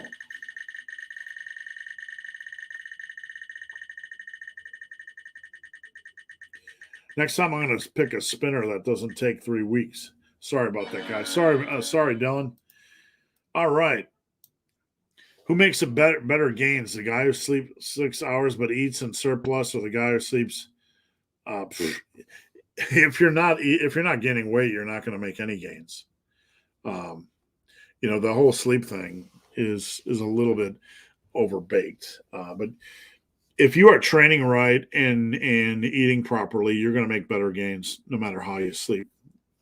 You're going to make better gains than the guy that's getting perfect sleep but not training hard and eating correctly. All right, spin the wheel.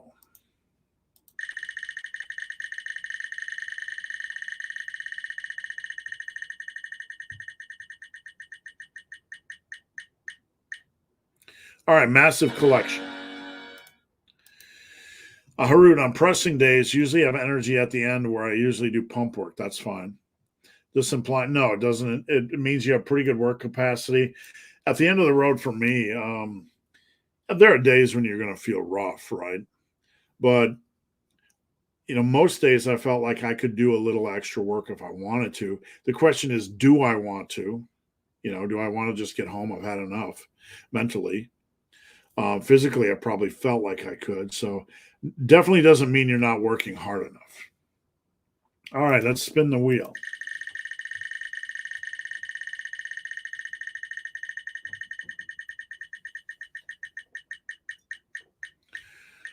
And already on Team Massive, so if you want anything else, let me know. Aberrant, can you overhead press a 100-pound dumbbell? Can I? I've done it thousands of times. At my peak, I got up to a seated dumbbell overhead press for 120s for fives. And I used to do 3 sets of 100s for 10. I have videos up on Instagram. So right now, I'm doing single arm with my leg injury. I have a right knee injury right now. So on seated presses, I have a hard time getting both dumbbells into place. So I've been doing mostly barbell overhead press, pin press, along with a little bit lighter single arm dumbbell overhead press work. But in general, in the past, yeah, plenty of times. Endless times.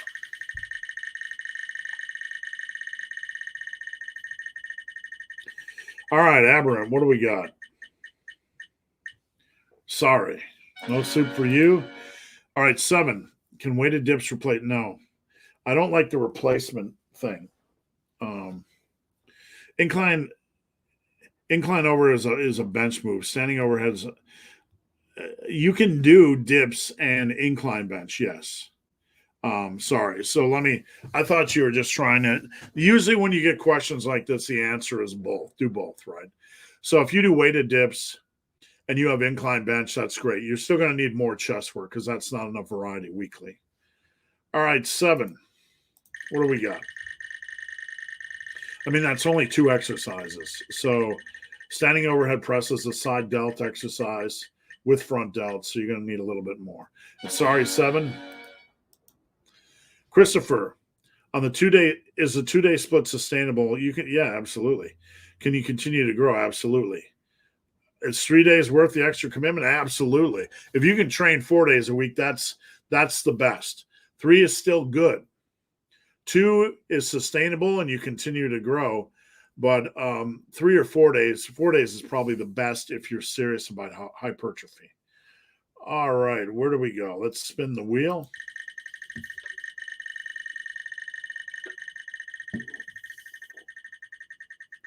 What do we got? Sorry, Charlie Brown. Sorry.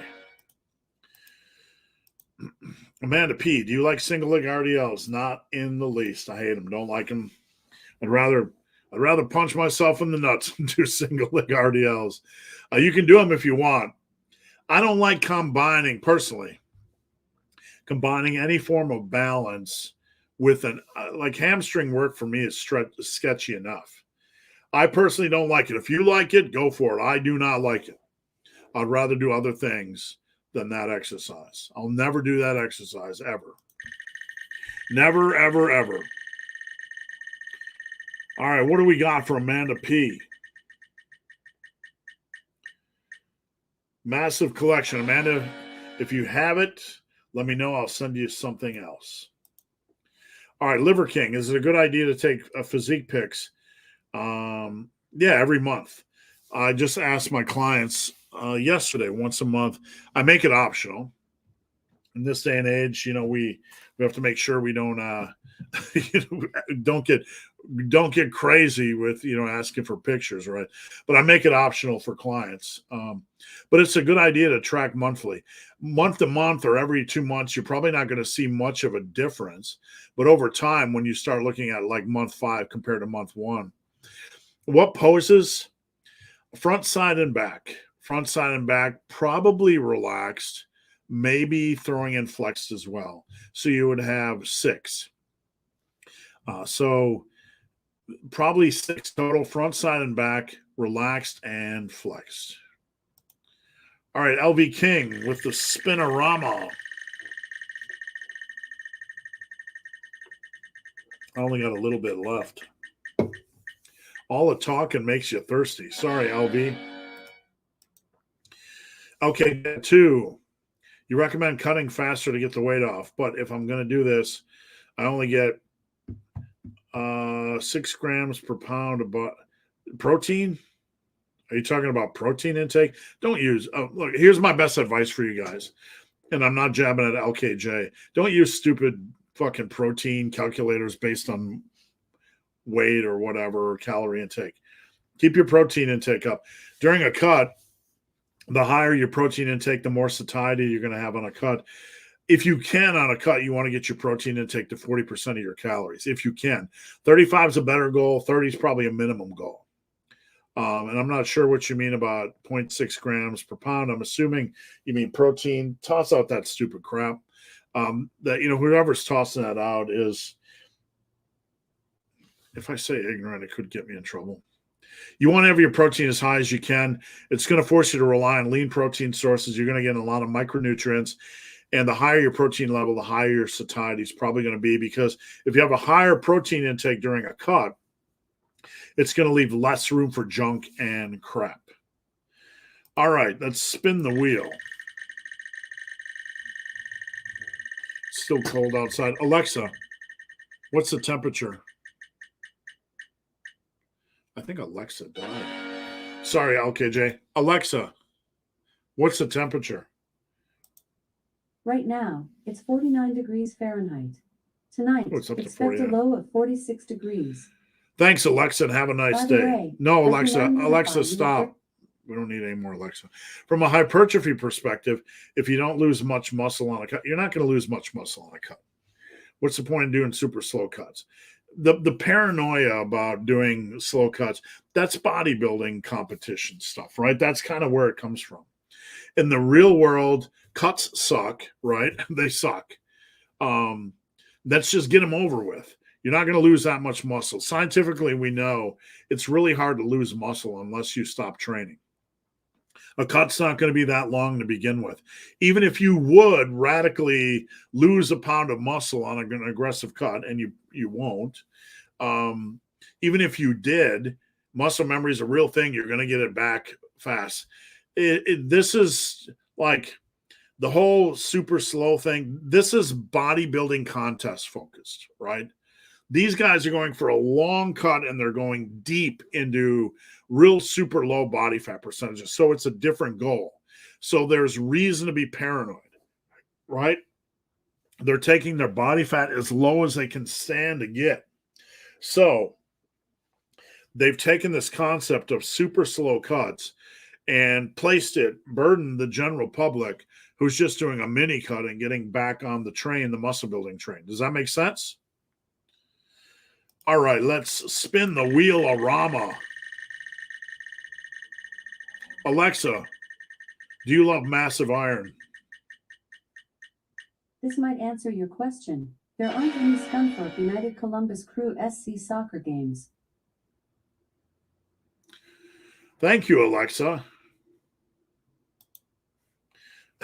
She was talking about Columbus Crew soccer games. Big Bill, I wouldn't take the drugs because my long-term health means a lot.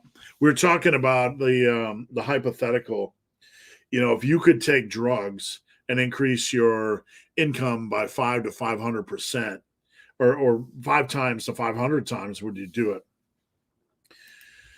Putting your health at risk for monetary gains is not worth it. And Harut said, it's all about priorities. People do stupid things for stupid reasons all the time. Exactly. Amanda P. Is it worth buying hamstring curl machine for the whole gym? I think so. RDLs are okay. I like a back extension machine because you can do glute ham raises on the back extension. You do your back extension to here, and then you push up on your knees till your head's kind of above your hips, and that's kind of a glute ham raise for real cheap. You can get back extensions real cheap, and those along with leg curls. A leg extension station is going to be like $700. There's a good one at Titan Fitness, and good by, I say, reasonable quality for the price. I think so. And Amanda P. I see Freaky D in the mix. I'm getting excited. Amanda P. We get to spin the wheel of doom. Now I'm excited because I see Freaky D in the mix. Amanda, if you're not on Team Massive, let me know. If you are, I'll send you something else. LV King, best meals to pack to work or school? No microwave access. Okay, good question. Protein pancakes. You can make protein bars. You can take that same. I have a recipe on my YouTubes where I take flapjack protein pancake mix and I create protein bars, and you can wrap those in foil, and they're not going to go bad in a couple hours, and easy to eat. You could probably drop that in a cooler with some Greek yogurt. The Greek yogurt helps that go down a lot, and the Greek yogurt adds protein. String cheese or regular cheese. I like to get dry cheeses because they're a little bit lower calorie. Like not a lot, a little bit. You can have grapes are easy to take. I just had grapes as a snack. Believe it or not, I had them last night. I was working late. My bowl's still here. Don't judge. What else can you take? No microwave access. Bananas are pretty easy. Grapes, bowls of fruit and yogurt, Greek yogurt. What else can you take?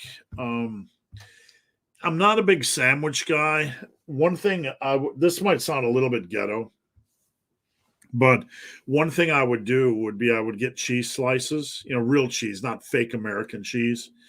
And I would get like turkey, turkey deli meat or chicken deli meat. And I'd take the turkey deli meat and the chicken deli meat, and it's not going to go bad in a couple hours. And I would eat that. Sometimes I eat that in the car.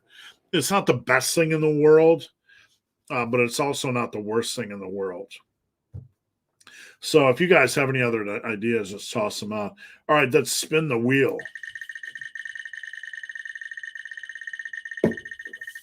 I'm almost out of liquids. Sorry, Liver King. The lucky one wins again. Thanks, Steve. Thanks, Paul. Freaky D in the mix.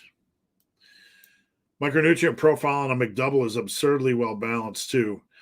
Yeah, I mean, this might sound crazy, but a lot of times, like when I used to drive home from the gym, there was a McDonald's on the way, and it was usually dead when I got done with the gym.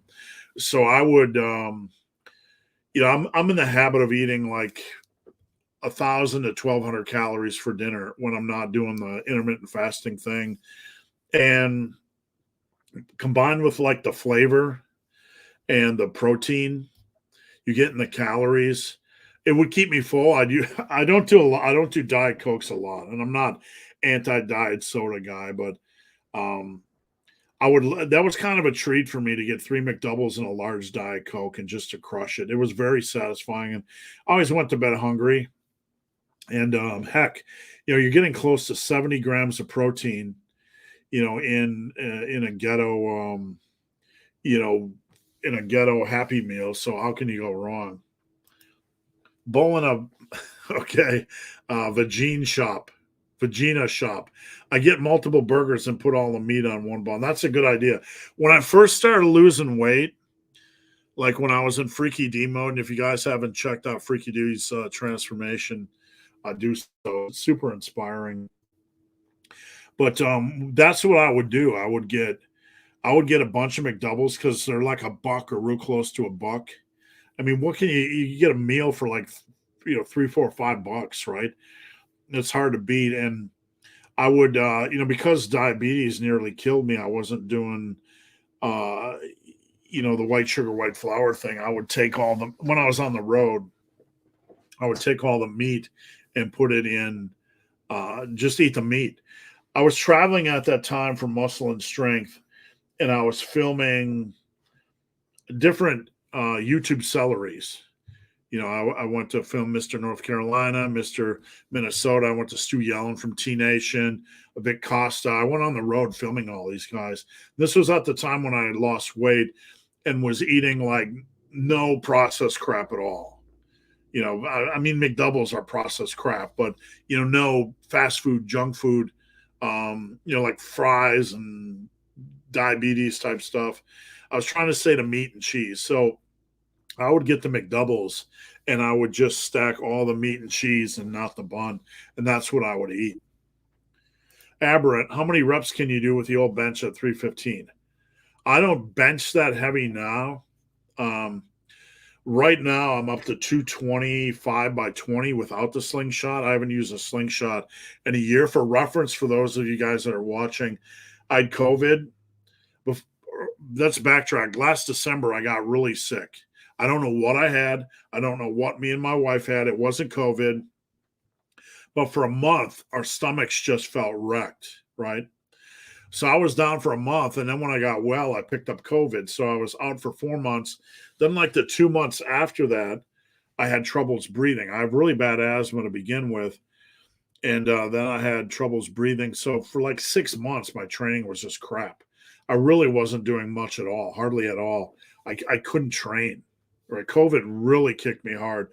So I got back in the gym, I don't know, 5 months ago, and I've been building back up from 135. I'm up to 225 by 20 on bench. I had a little bit dip the other day. I was tired. My energy was down. I had 225 by 17. That's not slingshot.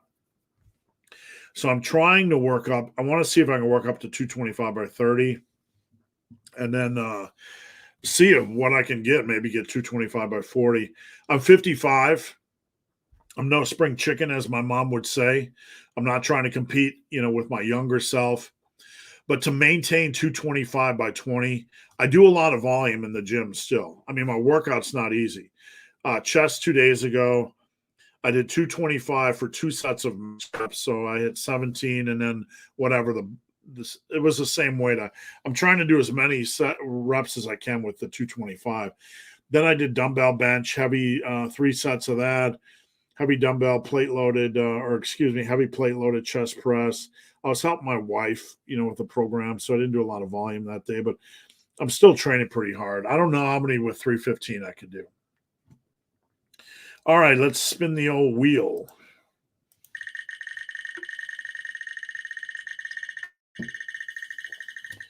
I did work up to 275 for a single just for fun the other day, a couple weeks ago. All right, Aberrant, shirt or hoodie, let me know which one you want. Hit me up on Instagram at Ben the Barman or slide into my DM. We have a celebrity, Freaky D 0550 in the house. And Freaky D says celery, correction. Vince, long rests and all sets are just compounds. Keep rest intuitive, meaning you got to keep it fluidive. I just invented a trickeration word. You got to keep it fluid and natural. On any given day, when you feel physically or mentally ready to go again, go. Some sets, I can have a day where, like, after my first set, I'm ready to go in 2 minutes. Next set, it could be 4 minutes. So don't worry about it. Keep your eyes on the prize. The prize is proper training. There are some rest pause protocols where it's a good idea. Obviously you're having an eye on rest. There are, if you're taking too long in between, like, isolation style exercises, you probably need to kick yourself in the ass a little bit. A minute, 90 seconds and get back at it. All right, Big Vince Jackson, one of the Jackson 6. Let's spin the wheel.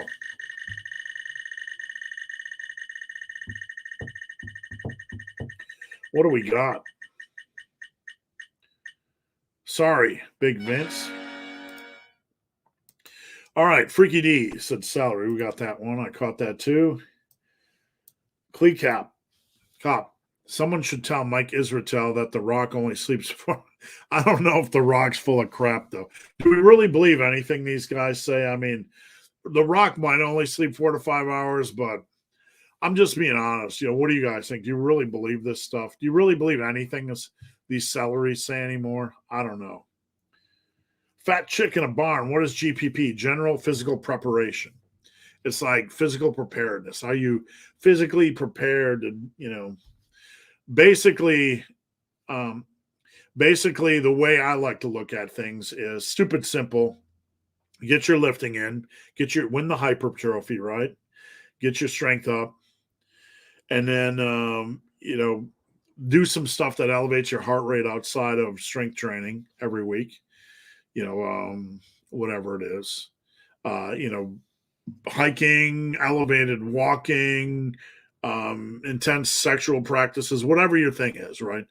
And then if you want to do some conditioning or body weight work or extra work, like I don't know, weighted carries or tire flipping or sledge whacking or whatever, just general physical conditioning work.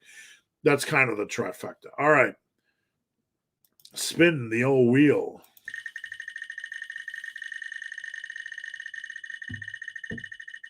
My mouth's getting dry.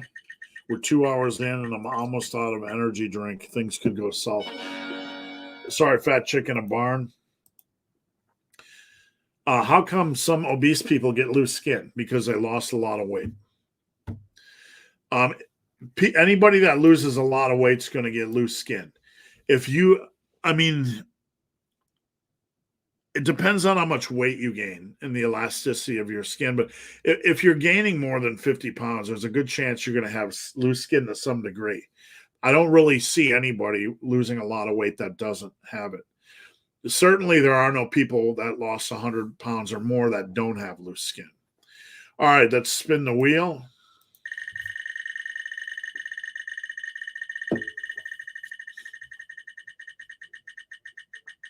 What do we got? My nose is itching. Sorry. Giuseppe. World Cup is back and rooting for U.S. and Argentina. For rear delt, should I focus more on reverse flies? Well, first and foremost, rows are going to be your bread and butter. That's going to be your 90%. Don't let anybody fool you, okay?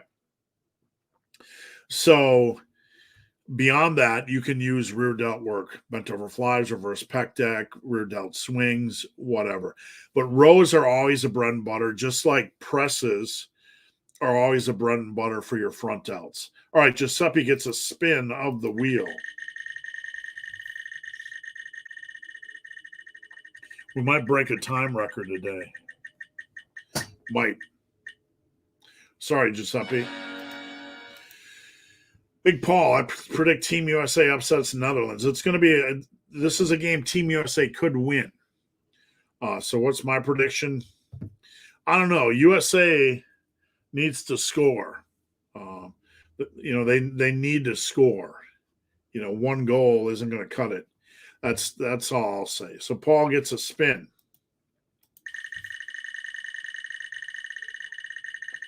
I'm going to die if I run out of energy drink. I didn't think I'd need more than one. Sorry, Paul. All right. Hello, Hamandi. Hello, Neo. Do you like pro wrestling? I did. I don't have time to watch it anymore, to be honest with you. So Aberrant gets a spin. Spinning for all the questions today. Random. Sorry, Aberrant. Paul, the USA won't upset Netherlands, but the Netherlands may implode. Joy Pass, nice. I'm going to rock the merch. You bet. Jeremy, agree with you. Don't care about anyone. Don't care about Avatar anymore. Was cool once, but not interested. Yeah, it doesn't hold the weight for me like these big other movies, man. I mean, it just doesn't. Like a new Alien flick, I'm going to watch it. It's probably going to be trash, because they're kind of trashing that franchise. But Avatar was like, wow, cool. And then yeah, I'm good. I always like Avatar, but I feel it might ruin it. Yeah, I'm kind of worried that they're going to go woke, super environmental, we destroyed the planet type of stuff. And I mean, I'm over it. It's not like I don't want to save the planet and everything, but I'm over it. Harut, never liked the original Avatar. Didn't see the new trailer. I like the space aspects of it, but and it had Sigourney Weaver, so I had enough teasy, wheezy little stuff in there to get me going. Joy Pass says, BHUD blows his nose. A fine-tuned instrument. especially with all the years of sinus issues. Pico de Gallo. Did you know Avatar 2 has to make? Yeah, I heard that $2 billion. And they made like all these other movies, right? Like, I'm thinking, good luck. I don't know. Like, I don't hear a lot of chatter. I'm like, oh my God, I can't wait to see Avatar 2. It's more like, oh, Avatar is 2 back. Did we really like Avatar 1? I guess so. It's like the original Titanic when it came out. It was like, oh my God, this is the greatest movie ever. And like, okay, let's make Titanic 2 right now, right? It didn't actually, this is like the last 5 minutes before it sunk, but we're going to turn that into like a part 2 movie or other stories from the Titanic, right? Like, I don't know if it's going to kind of have the same impact. All right, Big Paul, King of Tulsa is pretty good so far. Not seen that yet. We were trying to find a TV show. Plato Dragon, do you believe in free will? I think so. I decided on my own volition to put a spinner in. So I'll show you some free will right here. Plato, do you believe in free will? I'll show you some free will right here. Sorry, Plato. You don't win anything, but because out of my free will, I'm going to give you a free t-shirt. So message me on Instagram at Ben the Barman. Eric, is it worth playing with mag grips for cable pull downs? They cost a lot. If you have them at your gym, you can play with them. Look, over time, as we're getting stronger and gripping a lot more, you're going to pick up elbow tendonitis. I occasionally play with those things. And it's okay as long as your grip holds up. Just don't overdo it. A little bit is okay. If you have any degree of elbow tendonitis, I would not at all. I would use that as your guiding post. All right, sorry, Eric. Online, I read that as geezer at first. How well do weighted dips and push-ups transfer? Not really, not much. I mean, strength builds strength, right? But every little bit of chest and triceps work is going to add a little bit, a few bricks to the wall, but really the pressing movements are going to help the pressing movements.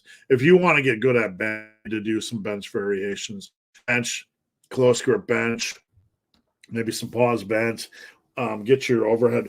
I would say overhead pressing variations help have more direct correlation. Does that make sense? All right. Let's spin the old wheel around. Plus, not a lot of guys are working their overheads to the level of like Freaky D,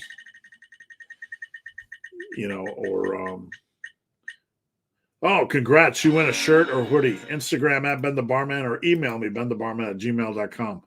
Going to bulk something soon. Joy Pass, will swimming regularly mess with? No, it shouldn't.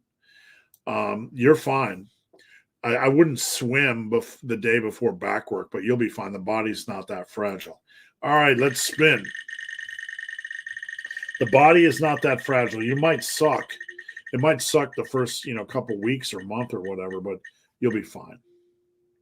Sorry, no soup for you. Is there anything wrong with doing Romanian deadlifts on the Smith machine? As long as you can get that good feel. I mean, I've never tried it. I'm mentally trying to process. As long as you can get a good feel and get it in that groove, I'm sure it would be okay.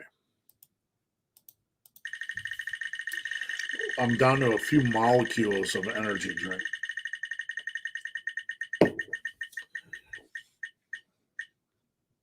Massive bulking. Congratulations. Joseph Choi, how do I fix my uneven grip during my barbell squat? Well, you have to grip the bar. And I'm assuming you don't mean your actual physical grip. I think you mean like elbow slant. Some of that could be placement of your back on the bar. So you really want to make sure that maybe have somebody check you when you're under the bar to make sure you're centered. And you also, before you squat, you want to kind of pull your elbows down, pull down on the bar, pull your elbows down before each rep. And that'll lock things in as evenly probably as you can get. Now, if you have a little bit of uneven grip from there, is it going to impact your squat, or is it anything generally to be concerned about? Probably not. It could be some old injury. It could be, some random thing. So I wouldn't worry about it. Generally, it's not going to impact much. We all have some, cross to bear as far as training. It's something that's not right, but generally, it's nothing to be, overly concerned with. And sorry, Joseph, no prize for you. Le Jason, sometimes experience serious procrastination, especially on leg days. Is that something you or your clients deal with? Do you mean procrastination going to the gym, or just kind of slowly chugging through your workouts? Because I would say if you're slowly chugging through your workouts, that's okay. Yeah, I mean, I have it. I have procrastination. There are some workouts I just don't want to do. And sorry, Jason, no prize for you. That can happen. I mean, what do you do about it? At some point, you just have to, look yourself in the mirror and say, I got to do what it takes to get to where I want to go. If not, I have to admit I'm not serious about something. If you don't have what it takes to get your leg workouts done, you have to just admit, hey, something's broken. What am I not looking forward to? Maybe I'm not looking forward to squats. Well, you know what? You're not training for the Olympia. Maybe you're not training to be a power lifter. That's okay. Maybe just swap squats out. So we have to be kind of realistic, with our training. What are we dreading, or are we just, do we really want this? All right. Angelic X, my balls itch. Congratulations. You win the most juvenile comment of the day. All right. Neo. Lejason, search YouTube for massive iron motivation. Thank you. Thank you, Neo. 01 Omega. I don't feel my quads when squatting. Don't worry about it.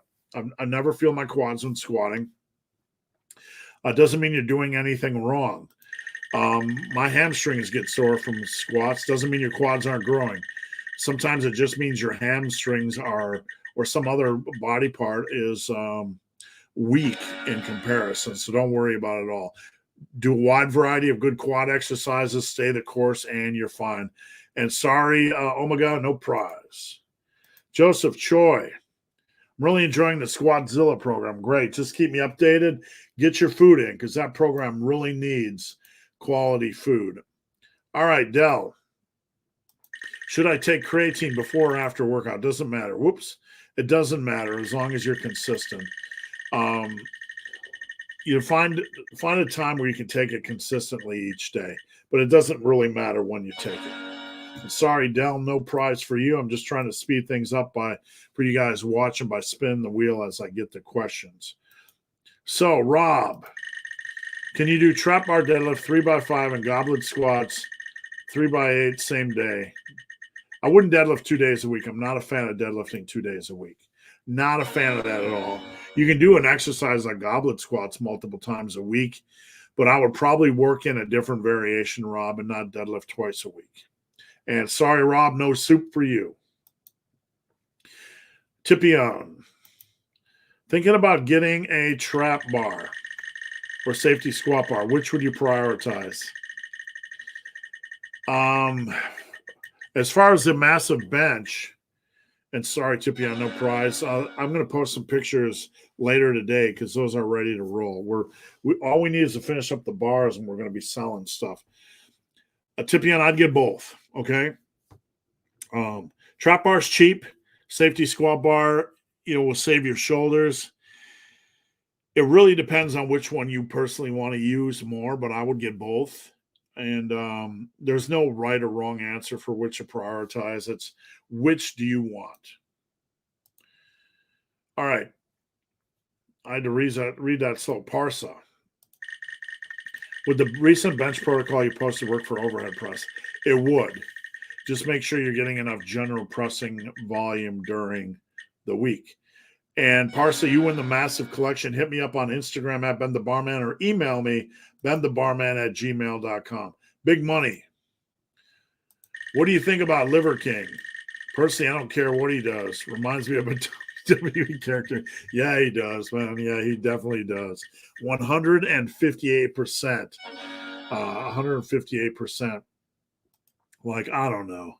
The dude's a marketing genius, The dude is pulling fat stacks. I mean, if you have that kind of cash where you're blowing 11,000 a month on drugs, I'll tell you what, if I had that kind of money, I'll be sitting on a back porch somewhere, retired, smoking a cigar, drinking a bourbon, and de-stressing, right? I mean, I'm going to swear, so you might want to hide the kids and hide your wife and, hide the priest, but who the fuck spends $150,000 a year on drugs? I mean, can't you just buy a house and relax and retire and help people? Dude could legit just stop eating liver, right? And just like eat normally and help people with training and stick to his tenets and stop being radical and crazy and legit help people and make a boatload of cash without all the extra, stuff. So I don't know. It's a crazy world. It's a crazy world. What do we know, right? We're just poor and ugly. Andreas, I love my gym. It's small, people from all ages, respectful and clean. That's good. Owner's a great guy. That's great. If you can find a gym that's like that, that's great. My wife, I have a home gym, but my wife likes to go to the gym for classes, and she likes for me to go with her occasionally. So when I go, it's like swinging dicks everywhere. Doc Yak. Oops, let me get up my thing here. When do you decode? I think you mean decide, autocorrect, to do unilateral versus bilateral. I'm not a big fan of unilateral single leg RDLs. Never will be, never will program them. I'm not against unilateral work. I'm just not a fan of that.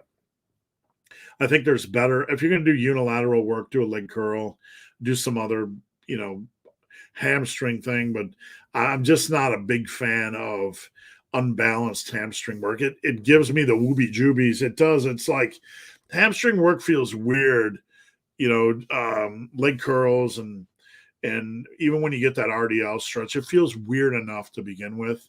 Like it's like a rubber band being pulled back, like it's going to snap or break.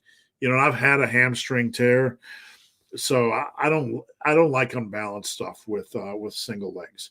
Doc Yak, no soup for you. Carlton, my client, good afternoon. Just checking in.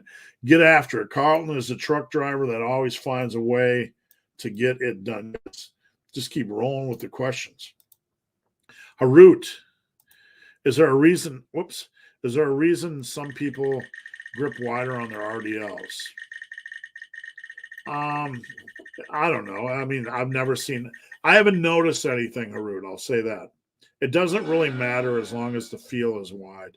So I don't really know. I've not seen anything specifically that you're referencing. All right. Mark Nordic. How should I run 5x5 with squats? I squat 2 days a week. Run my 5x5 program. You can head over to my website, superlivingtoday.com. Check out the massive 5x5. Or if you want a really good value, get the massive collection, my new book, and that has the program in it. All right, David. Do you think bringing knees forward in the squat? No, you don't want to bring your knees forward during the squat. That's gonna wreck your knees and your hips. That's one of the worst things you can do. I think it can cause all kinds of chaos. That's bad news, Charlie Brown. I haven't had the time to make a video for your Discord combo. I think I might be the culprit. Get a video and let me help. Dennis, how many days a week sets should you hit when building for a bigger bench? Well, there's no magic days per week. And congrats, you won massive bulking. Hit me up on Instagram or email. There's no magic days per week or sets or whatever. I presented some volume recommendations. You can check out a recent video I did on volume recommendations. But check out my book. I have a course, and if you go to my website, I have a course with a bunch of different bench programs. You can also check out my recent video on building a bigger bench. But there's no magic number of days per week or sets. It's all about the bigger program. All right, Bruno. Big Bruno. Let me spin the wheel. Can you talk about resting periods between sets? Just did. Rest intuitively when you feel physically and mentally ready to go again. It can vary each set. It can vary each workout. It's nothing to overthink about. Stay on the course. The course is to to get big and strong. Don't overthink rest. It's not worth overthinking. Just keep it fluid and intuitive. Jason, would you say hex bar deadlift is a back or leg? I would say a regular deadlift is more back centric than a hex bar deadlift, but the hex bar deadlift, it's kind of a unicorn. Deadlift exercises are what I consider unicorn exercises. They're good for legs, good for back, good for the entire body. I like to program them on back day, but I also like to make sure I have enough back volume in addition. I don't like to put them on leg day because leg day is hard enough. All right, Joy, would you program bench squat using sleeves with the goal being having more strength? Sleeves don't really add much strength. Wraps will add a little bit on squats. If you're going to use sleeves, I'd just keep them on. That's not going to add that much strength, so don't overthink the old sleeve-a-rooskies. Joy, power-loving sleeves that give you a boost. Sorry, that was a qualifier. Vince, what's your opinion on push-pull rest? Not a fan. Well, wait. It depends on how, like, you can do my upper posterior, but I would have two variations. Sorry, I had to reread that. At first I didn't think there was legs in the mix. So if we do that, check out my upper posterior workout. I did a video on it. If you don't want to pay for it, just check out the video. It's all presented and free on my YouTube channel. But the upper posterior is basically the same thing. I would have two variations of each workout so you get in some exercise varieties. All right, what do we got? What are we at? All right. I'm trying to find the spinner. I'm 6'2", ... 6'2", long torso, short legs, short arms. How long to deadlift 500? I can't tell you how long it's going to take you to progress. That would just be pulling random stuff out of my butt. Just stay at it, use a smart program. You'll be fine. Troy, first live in weeks. Thank you for joining in, Troy. Jess, can I dumbbell press for 80 pounds for 10 sets? You can. I don't think it's the brightest thing to do. I would do other exercises. But if all you have is dumbbells, yeah, you can do that. I'll probably try to work in some other exercise variety if you can. You don't want to overwork a movement pattern and beat yourself up. Neil, our 48 set, what? 48 sets of delts. That's the king of junk volume. Obviously your front delts aren't recovering. You shouldn't be doing any front delt work to begin with. Neil, I love you, Neil, but I'm sorry, Neil, you didn't win a prize, but you also have one of the worst workouts I've ever heard. Where in the flock are you getting this stuff from? That's junk volume, crap workout. You're going to pick up overuse injuries. Neil, you need to use one of my workouts, Neil. Neil, we're going to have I love you, Neil, but we need an intervention. Faye, damn. Can you do a bro split program video? I was going to do a live this week, or not a live, but where I do a program where I program a bro split on the fly. So yeah, absolutely. Thanks for putting the bug in my ear. Raphael, and you guys can see when I'm answering your questions, I spin the wheel. So if you win, just hit me up and I'll give you a prize. Do wrist wraps do anything? They provide support. I'm a really big fan of wrist wraps on pressing once you get kind of intermediate strength levels, because the wrist can really start to take a beating. And congratulations, Raphael, you win a shirt or hoodie. I'm a big fan of using wrist wraps once you reach intermediate strength levels. I use them on everything. My wrists, and I used to pick up wrist strains and pains and issues. So Eric said 3 McDoubles and a Diet Coke is almost $10 now. No comment. Welcome to the modern world, right? How do you get massive back and traps natty? You follow, you get as strong as humanly possible. You have a good exercise selection. You get a lot of tension on your shrugs with static holds and power shrugs and deadlifts. And you do, for back exercises, you get a lot of big rows and pulls in the mix and get them strong like bull. All right, Zed, and any advice on stopping a friend from using PEDs? Yes, keep your nose out of his business. And I'm not being rude, but, I understand it. It's your friend. But, people are going to do what people can do. All we can do is love them and be a part of their world. It's like trying to get folks to stop, abusing themselves with food. Our job is to be that person's friend, to love them, to be in their life. And if they ask us for advice, we provide advice. Outside of that, nothing you can do. Ermic. I used to squat around 140, but then I had a back injury. Whenever I go beyond 80, my form starts to break. If you've not tried everything, you've not tried getting me to help your squat form. So I'm not me or anybody else, a reputable coach. You need to find somebody that knows a squat that can help you out. Bottom line, because there are people come to me all the time and they say my squat is great. Your squat is not great. And I'm not saying that to be disrespectful. But people that look at squat videos for a living, my client videos and Team Massive, I've looked at well over 1,000 videos in the past year. Right, I see minor things and imbalances and sways and setup issues and heels rolling and knees in and no breathing, no brace. You need to go to a coach.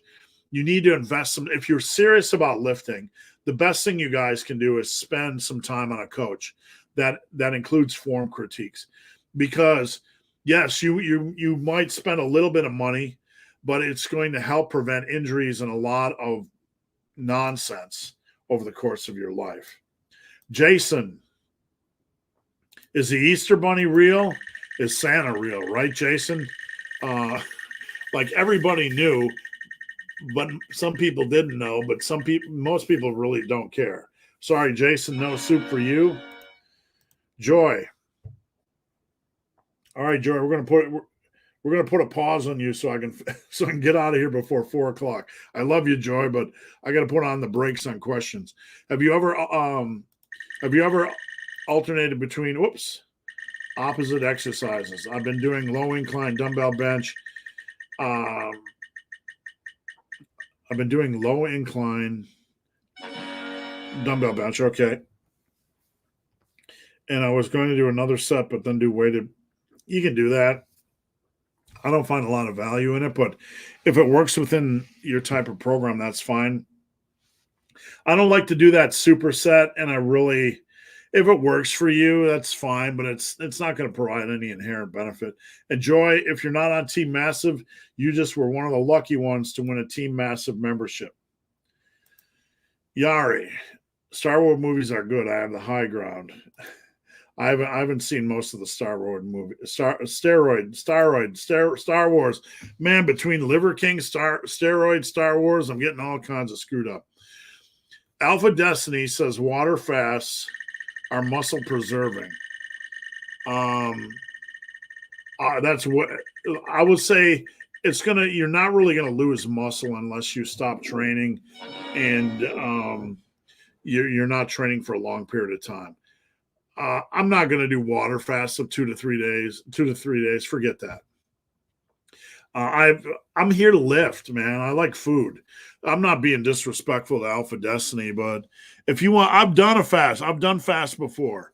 By day 3, I might as well live in the bathroom because you're flushing so much water out. It's ridiculous. I don't enjoy them. Okay. I think you can get a lot of benefits from intermittent fasting. If you want to do it, do it.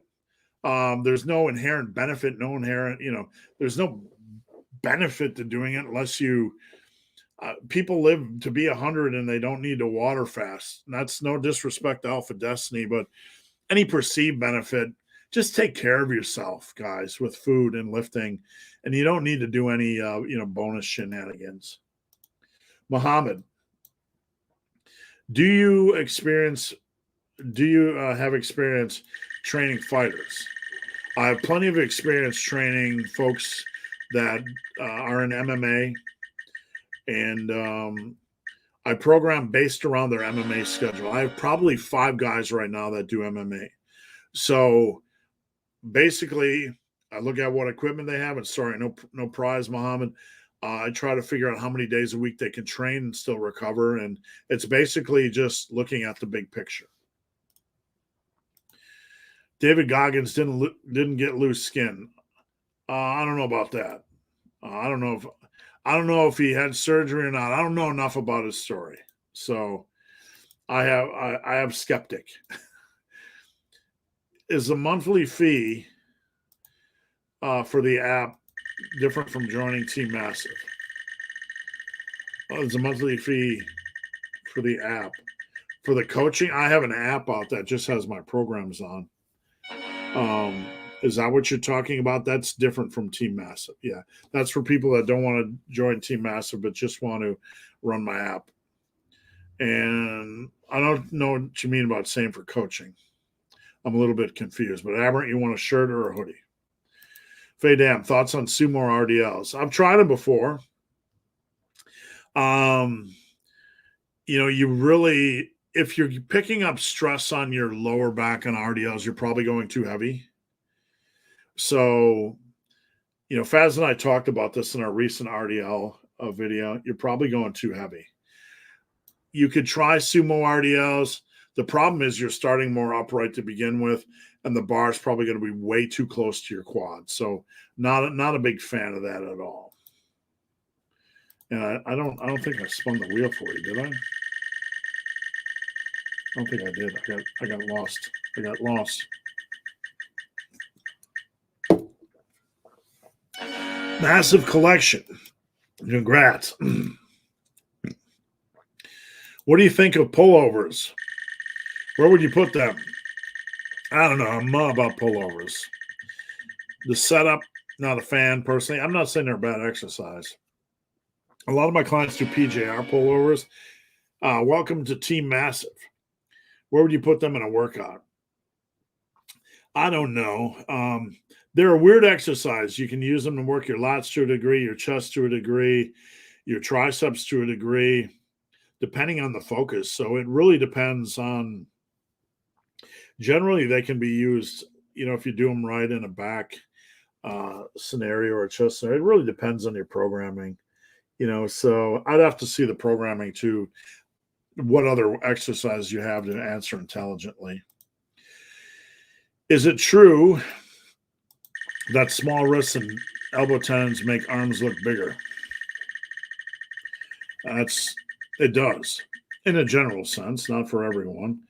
I have really small bone size, and when I was small and starting out, my wrists were like 6.3 inches.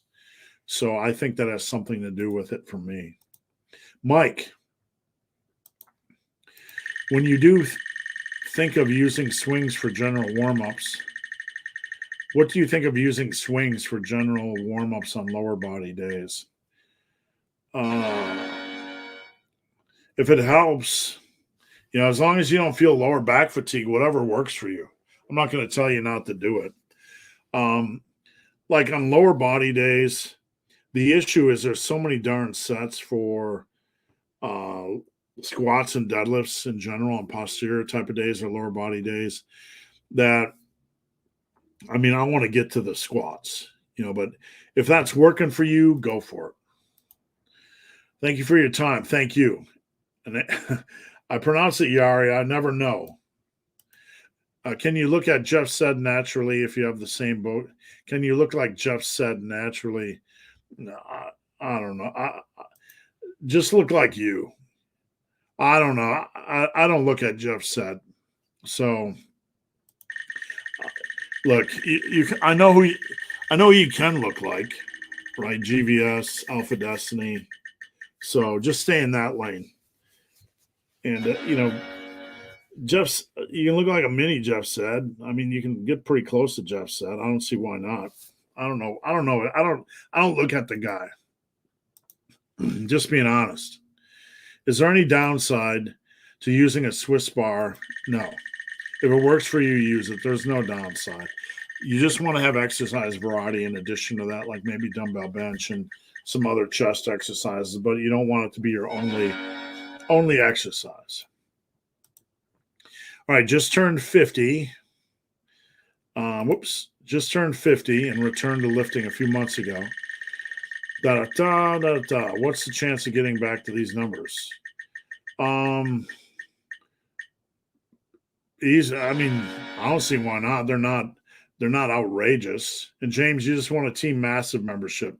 Hit me up on Instagram at BenTheBarman or email me, benthebarman@gmail.com. They're not crazy numbers. Unless you got an injury, there's no reason you can't get to them. You bet, Jess, no problem. Nicholas,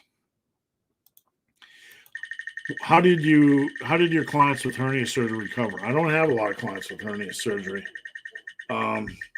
Occasionally, I'll get somebody that gets injured and takes time away from the gym.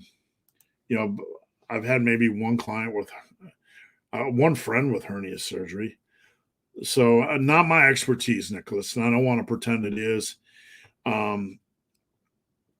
I've had one client with hernia that had hernia surgery and had to take time away from the gym, but they quit coaching.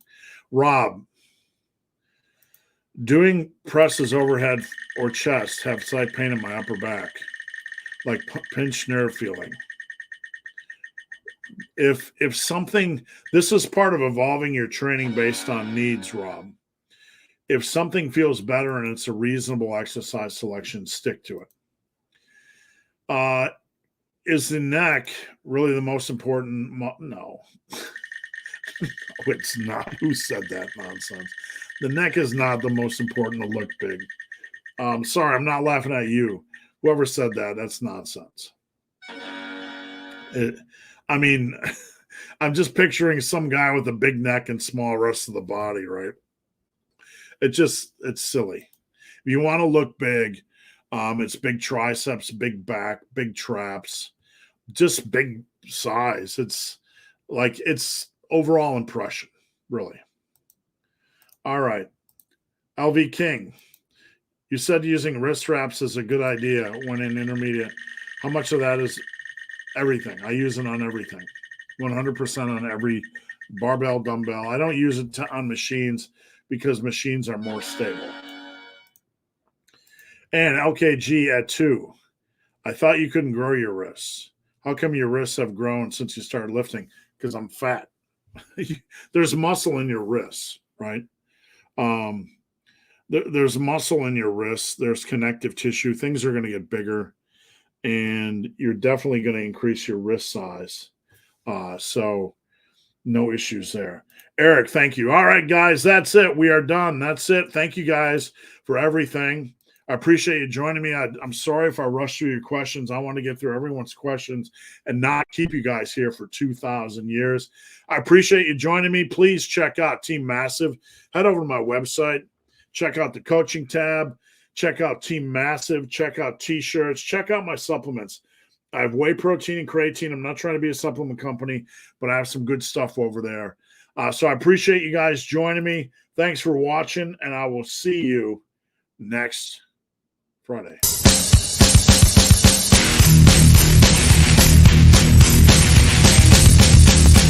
not almost over. It's not almost over. You're not almost there. You're not almost there. You're not almost there.